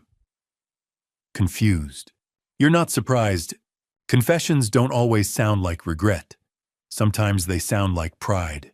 I held my breath as Willa began to speak. Through the earpiece, her voice came through clear. Calm. Steadier than I expected. Brad, I know everything. A pause. Then Brad's voice, careful now. Know what? What are you talking about? I know Natalie's alive. I know she never, Willa's voice caught, but she pushed through. I know you lied to me, both of you, for 7 years. Silence. Long enough that I gripped the binoculars tighter, ready to move. Then Natalie's voice. Cool. Almost curious. How did you find out? Roger grabbed my arm, held up his phone. Recording. Every word. Does it matter? Willa said. You lied. You made me think I'd hurt someone. You kept me locked in here while you lived your lives. Brad's voice shifted, harder now, angry. You were supposed to stay hidden. Hidden from what the police aren't looking for me, are they? They never were. You don't understand. Then help me understand. Willa's voice was stronger now. Tell me why. Why did you do this? Another pause. I could hear movement. Footsteps on concrete. Brad spoke. Because we needed the money. Just like that. No hesitation, no shame. Money, Willa repeated. Your father's money, Natalie said. Matter of fact. Like she was discussing grocery shopping. $40,000 a year. For 7 years. $280,000 total. I felt Roger's hand on my shoulder, keeping me in the car, keeping me from charging through that warehouse door. You did this for money. Willa's voice cracked. You made me believe I was responsible for you. Let my mother pass away thinking I was gone for money. It wasn't personal, Willa, Natalie said, calm, cold. It was just business. Your father had money. We needed it. You were the way to get it. My mother passed away from grief. That wasn't part of the plan. Natalie's voice didn't change, didn't soften. But honestly, it worked out. Made the whole thing more believable. Your father was devastated, never questioned anything. Roger had to physically hold me back. Wait, he hissed in my ear. Let them finish, Brad's voice again. We had it all worked out. The fight was fake. Natalie knew exactly how to fall, where to fall. We used theatrical makeup, fake scenario. made it look worse than it was. "Oh, you manipulated me," Willa said quietly. "We gave you an option," Brad corrected. "Prison or freedom. You chose freedom. You told me I'd hurt someone, and you believed it, because you wanted to believe it, because it gave you an excuse to disappear." Brad's voice was dismissive now, careless. "Come on, Willa. Don't act like you're completely innocent here. You went along with everything. Because I was terrified, because it was convenient." Natalie this time. "You didn't have to work, didn't have to take care of Ivy, didn't have to be a wife or a mother or a daughter. You just had to hide, and we took care of everything else." I wanted to scream, wanted to tell Willa none of that was true, but I couldn't. Could only listen. "How did you do it?" Willa asked. "The accident, the funeral, all of it." Brad actually laughed. "Gary, my cousin, works at the county morgue. Got us." He paused. "Got us someone who'd passed. No family, no one to claim them. Made sure the documentation looked right." "You used someone who'd passed away." Willa's voice was horrified. "The car accident did the rest. Fire destroys evidence, makes identification impossible. Your father never questioned it. Why would his daughter was gone? And the urn, to coffee grounds." Natalie sounded almost amused. "And cinnamon, and some other spices. Your father kept that thing on his mantle for 7 years. Never opened it. Never checked." My hands were shaking. Roger's hand tightened on my shoulder.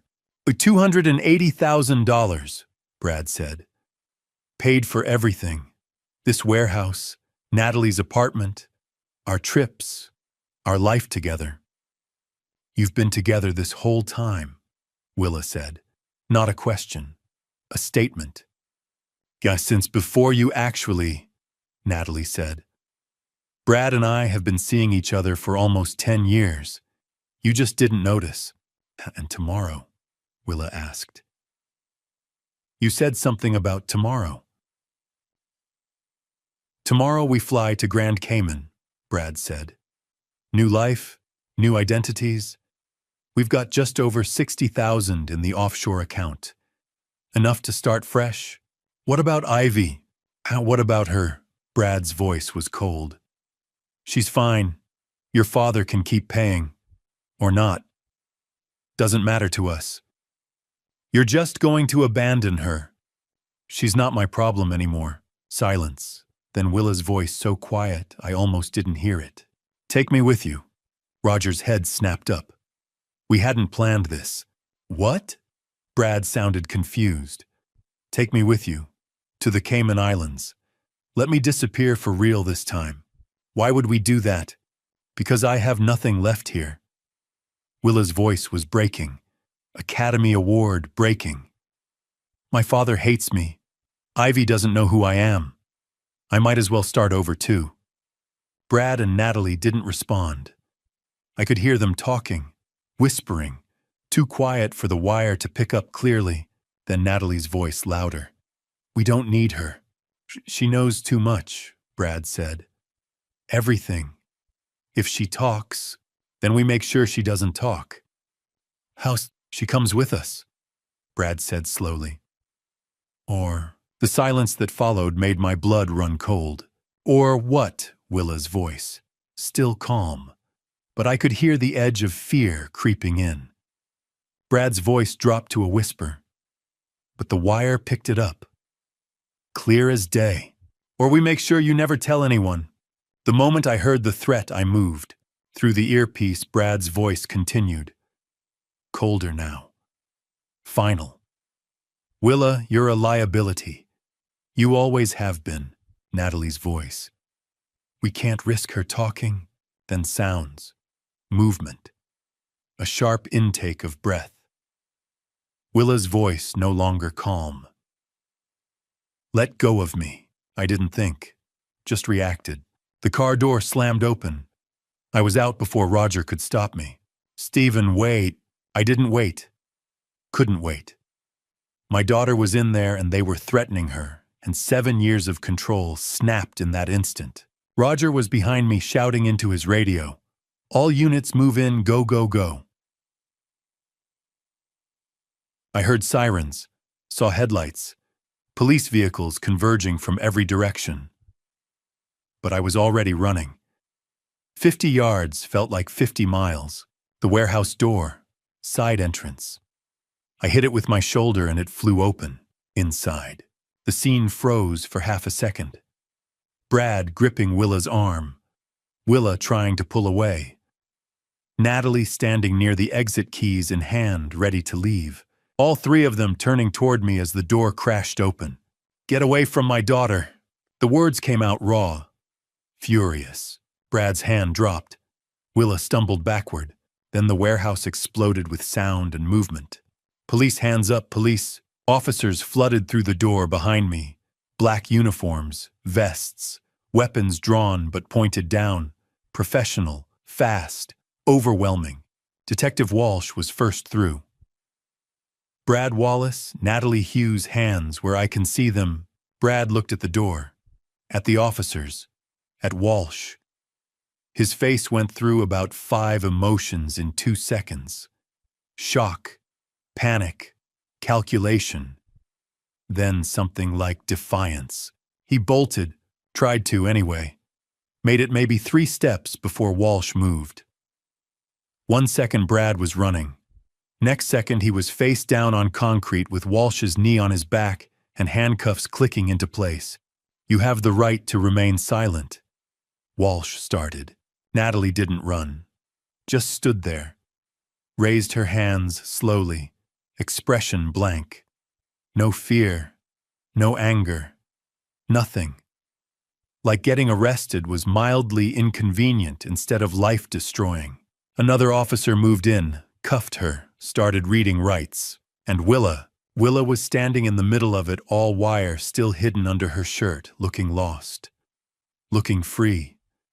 Looking terrified and relieved and broken all at once. I crossed the warehouse in 3 strides and pulled her into my arms. She collapsed against me, started crying. Not quiet tears, full-on sobbing. 7 years of fear and guilt and isolation pouring out. "It's over," I said into her hair. "You're safe now.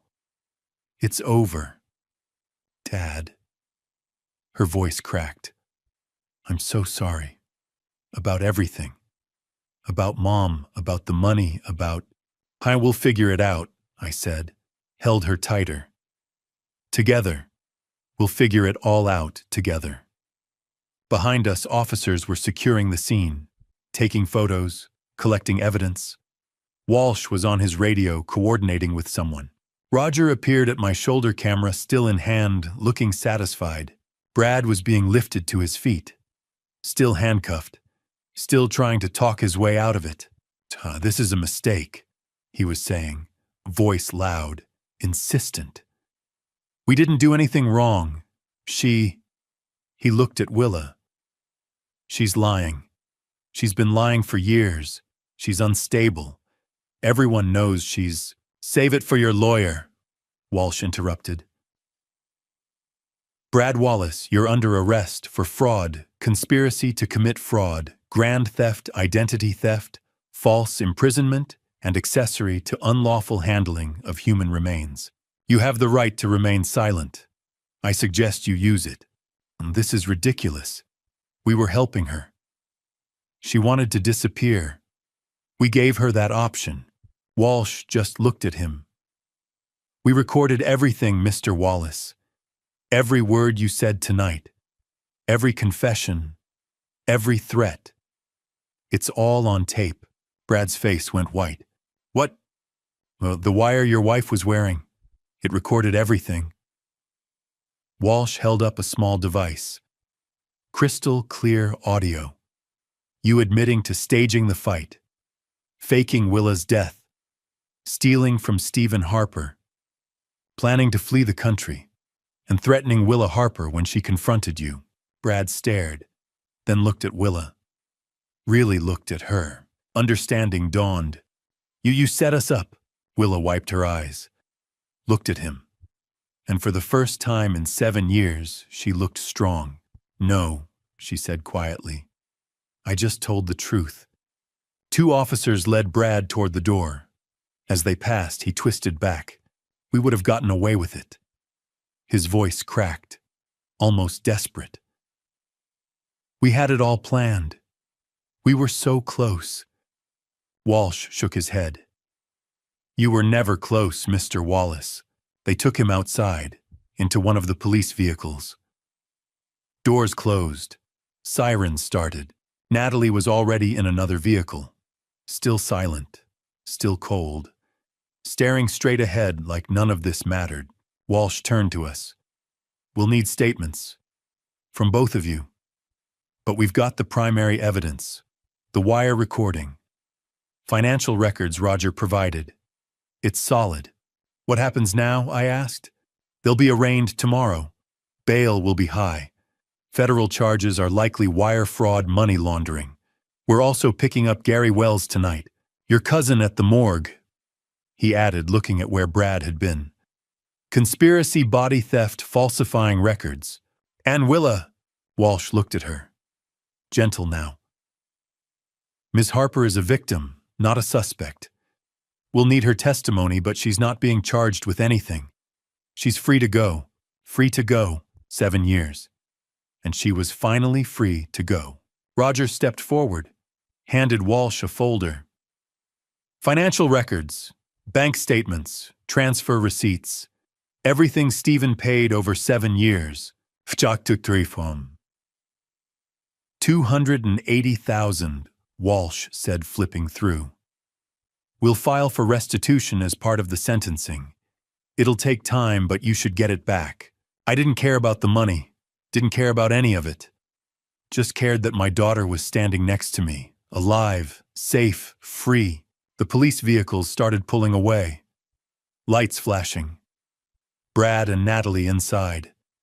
Headed to county lockup. To arraignment. To trial. To consequences they'd avoided for 7 years. Walsh shook my hand. Then Roger's, then Willa's. "You did good tonight, Ms. Harper. That took real courage." She nodded, couldn't speak. Walsh left. Roger packed up his equipment, said he'd meet me at the station tomorrow for statements, gave me a quick hug rare for Roger, and headed to his car. And then, it was just Willa and me, standing in that warehouse, in the place she'd called home for 7 years. "Can we leave?" she asked quietly. "I don't want to be here anymore." "Yeah, we can leave." I put my arm around her shoulders. We walked out together, past the makeshift bed, past the photos of Ivy on the wall, past 7 years of imprisonment. Outside, the night air was cool, clean, free. As the last police car disappeared into the night, I felt my daughter's hand slip into mine. We had a long road ahead. Legal proceedings, therapy, rebuilding, introducing Willa to Ivy, explaining everything. But for the first time in 7 years, we'd walk it together. Justice isn't just a verdict. It's what comes after. The trial began 3 months later in January 2025. Those 3 months between the arrests and the trial passed in a blur. Police statements, meetings with prosecutors, therapy sessions for Willa. Slow, careful steps toward healing. Introducing Willa to Ivy under supervision, at first only an hour at a time. Ivy confused and cautious. Willa patient, gentle, afraid of pushing too hard. Me standing in the middle, trying to keep everyone steady while my own emotions threatened to pull me apart. The trial was held at the federal courthouse downtown. A massive stone building with high ceilings and echoing halls, the kind of place that reminded you how small individual lives were compared to the weight of the law. Brad Wallace was charged with fraud conspiracy to commit fraud, grand theft of $280,000, false imprisonment of Willa Harper, identity theft, and accessory to the unlawful handling of human remains. Natalie Hughes faced charges of conspiracy, fraud, theft, and aiding false imprisonment. Gary Wells, Brad's cousin who worked at the county morgue, was charged with body theft, falsifying official records, and conspiracy. All three pleaded not guilty. The prosecution appeared unconcerned. I testified on the second day. I walked into the courtroom wearing the only suit I owned, the same one I had bought for Willa's funeral 7 years earlier and had never worn again. I sat in the witness box while the prosecutor asked me to tell my story. I told the jury about Willa's supposed accident, about Gloria's grief, about the urn that sat on my mantel for 7 years, about the $40,000 I sent Brad every January, about discovering the coffee grounds and cinnamon, about finding my daughter alive inside a warehouse. The defense tried to suggest I had been careless, that I should have questioned things sooner, that somehow my trust made me partially responsible. The prosecutor shut that down quickly. She showed the jury 7 years of bank records, transfer receipts, written documentation of every payment. She demonstrated that I had done exactly what any grieving father would have done, trusted family, and tried to protect his granddaughter. Willa testified on the third day. I watched from the gallery as she walked to the stand. She wore a simple blue dress we had picked out together. Her hair was longer now. She looked healthier, stronger, but when she began to speak, her voice trembled. She told them about the staged fight with Natalie, about being convinced she had hurt someone, about Brad telling her she would go to prison, about being locked inside that warehouse for 7 years, about the fear, the isolation, and the guilt that never let her sleep. She spoke about missing Ivy's first steps, her first words, her first day of school. 7 years of her child's life stolen. When she finished, the courtroom was silent. Brad's attorney tried to portray Willa as a willing participant, someone who wanted to escape her responsibilities as a mother and wife. The prosecution dismantled that claim. They played the wire recording. Brad's voice admitting the setup, Natalie's calm, deliberate confession, their plans to flee the country, their threats when Willa confronted them. The jury heard everything. They also saw the evidence. The fake urn filled with coffee grounds and cinnamon sat on a table as an exhibit. Bank records revealed offshore accounts. Surveillance footage showed Brad and Natalie together. The falsified death certificate was entered into evidence. Gary Wells testified. After taking a plea deal admitting he had provided remains from the morgue in exchange for $5,000. Natalie's attorney claimed it was a misunderstanding, that she was just Brad's girlfriend and didn't understand the full scope of his actions. The wire recording destroyed that argument. Natalie's voice was cold and precise. It was just business, Willa. Your father's money. The trial lasted 2 weeks. The jury deliberated for 4 hours. On February 14th, Valentine's Day, they returned their verdict. Guilty on all counts. For all defendants. The courtroom erupted. Applause, gasps, objections from Brad's attorney. The judge slammed his gavel for order. I took Willa's hand. She was crying. So was I. Sentencing came a month later in March. Brad Wallace was sentenced to 15 years in federal prison. Natalie Hughes received 12 years. Gary Wells was sentenced to 5 years in state prison. All three were ordered to pay restitution. $280,000 to me. An additional $50,000 to Willa for emotional damages and false imprisonment. Brad's parental rights to Ivy were terminated. Family court granted me custody. Willa would rebuild her relationship with Ivy gradually with professional support. But legally, Ivy was mine to raise. Brad said nothing as the sentence was read. He stared straight ahead. Natalie looked bored, Gary cried. They were led away. 15 years. 12 years. 5 years. Numbers that could never return what they had stolen, but at least they meant accountability. 6 months after the verdict in July, life wasn't perfect. But it was ours again. Willa lived in a small apartment 10 minutes from my house. She worked part-time at Harper Family Market, learned the business, and took community college classes at night. Independence came slowly, but it came. She saw Ivy 3 times a week. Sometimes at my house, sometimes at the park. Sometimes the three of us ate dinner together, and for a moment it almost felt normal. Ivy was doing better, still in therapy, still working through confusion and grief, but she was resilient. Last week she asked Willa to teach her how to braid hair. They sat on my couch for an hour, Willa's hands guiding Ivy's smaller ones. When they finished, Ivy looked at herself in the mirror and smiled. "Mom did it," she said. Willa left the room to cry. Harper Family Market was doing well. Willa had ideas for expansion, online ordering, a small cafe. I taught her the business the way my father had taught me. Some restitution money came through, not all of it. Brad and Natalie had spent most of it. About $60,000 was recovered. I placed half into a trust for Ivy's college, gave a quarter to Willa, and donated the rest to a domestic violence charity in Gloria's name. The money mattered less than I expected. Every Sunday, we visited Gloria's grave. Willa brought flowers. Ivy talked about school. I told Gloria she's home. Our girl is home. 6 months after the verdict. Life wasn't perfect, but it was ours again. Peace doesn't come from forgetting. It comes from choosing to heal. 6 months later, in July 2025, I stood at Gloria's grave with Willa and Ivy. 3 generations, finally together.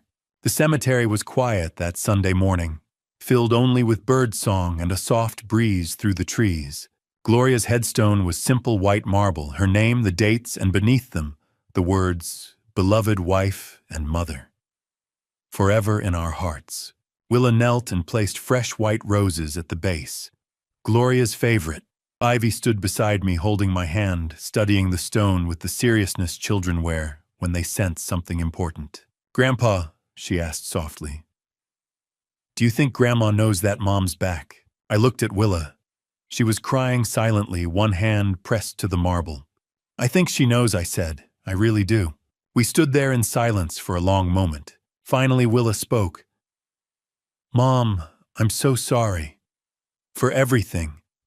For not being there when you needed me. I'm trying to be better now. For Ivy. For Dad. For you." I wrapped an arm around her shoulders. "She'd be proud of you," I said. "Of how hard you're fighting." "I don't feel strong," Willa whispered. "Strong people rarely do." Ivy tugged my hand. "Can I talk to her?" "Of course." Ivy stepped forward. "Hi, Grandma Gloria. I'm Ivy. I'm 7, almost 8. Grandpa tells me stories about you, about your cookies, and how you sang even though you couldn't sing very well." She smiled. "I wish I'd met you, but Grandpa says you're watching us. So I hope you're happy, because we're getting better. Mom's home, and we're a family again." I turned away briefly, my chest tight. After the cemetery, Willa drove us to Harper Family Market.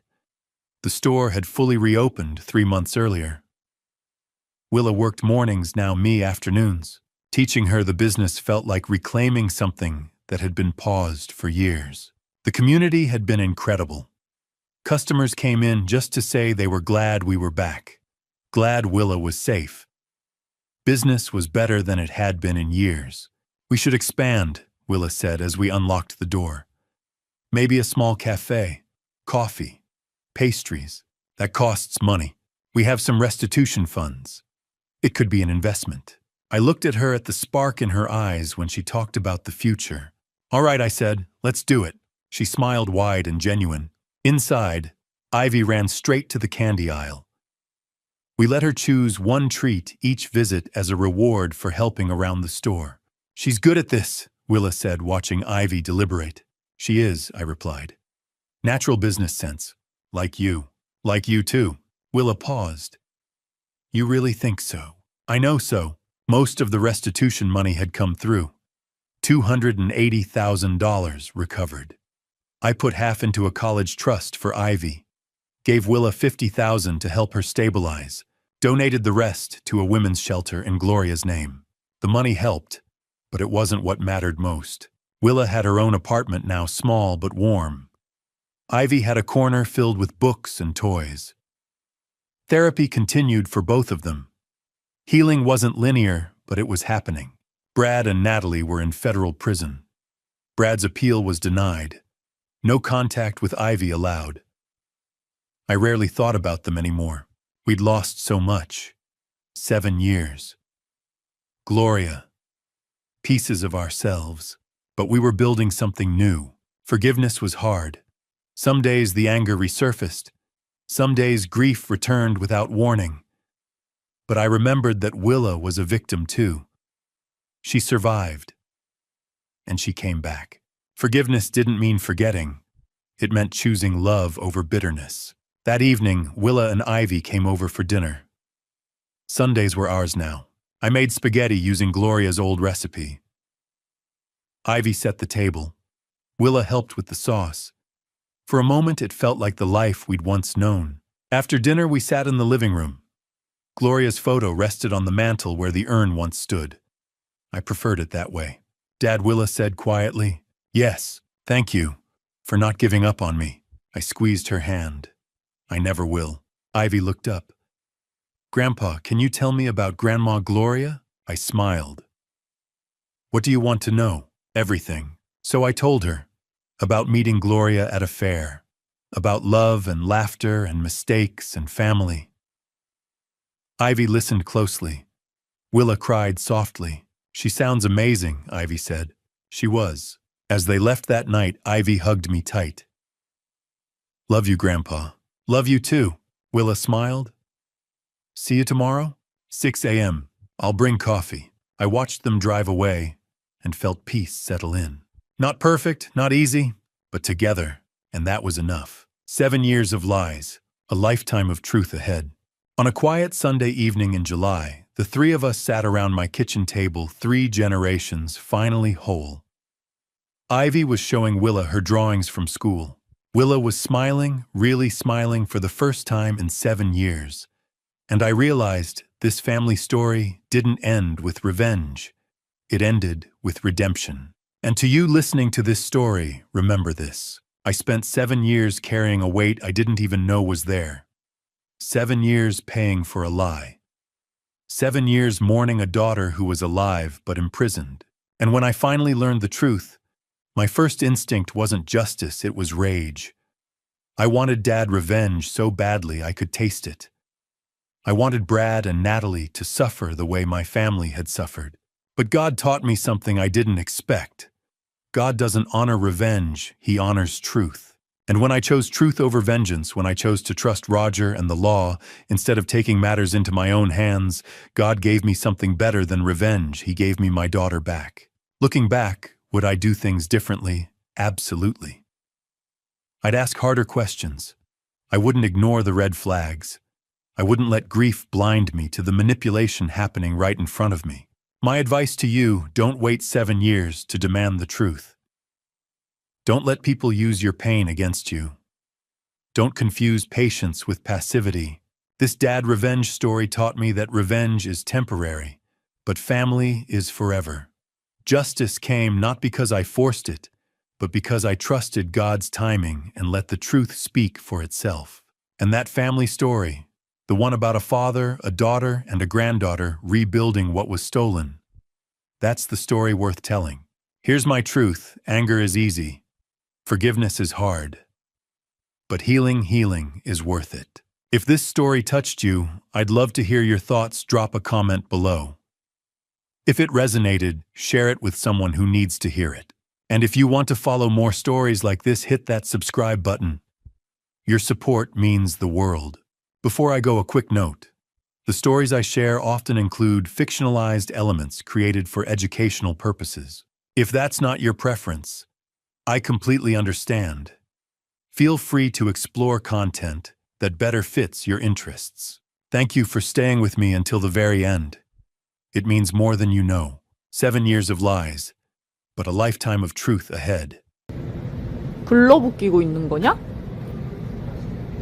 아씨, 간다. 입은 닫고 살아라. 더러워 죽겠다. 내 세윤 오빠냐, 니가?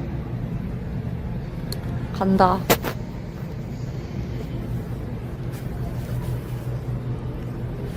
맞지? 민키 오빠 다리 얇지?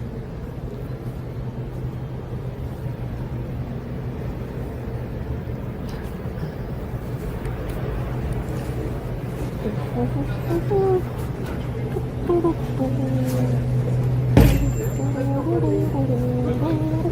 나 여기로 왔네.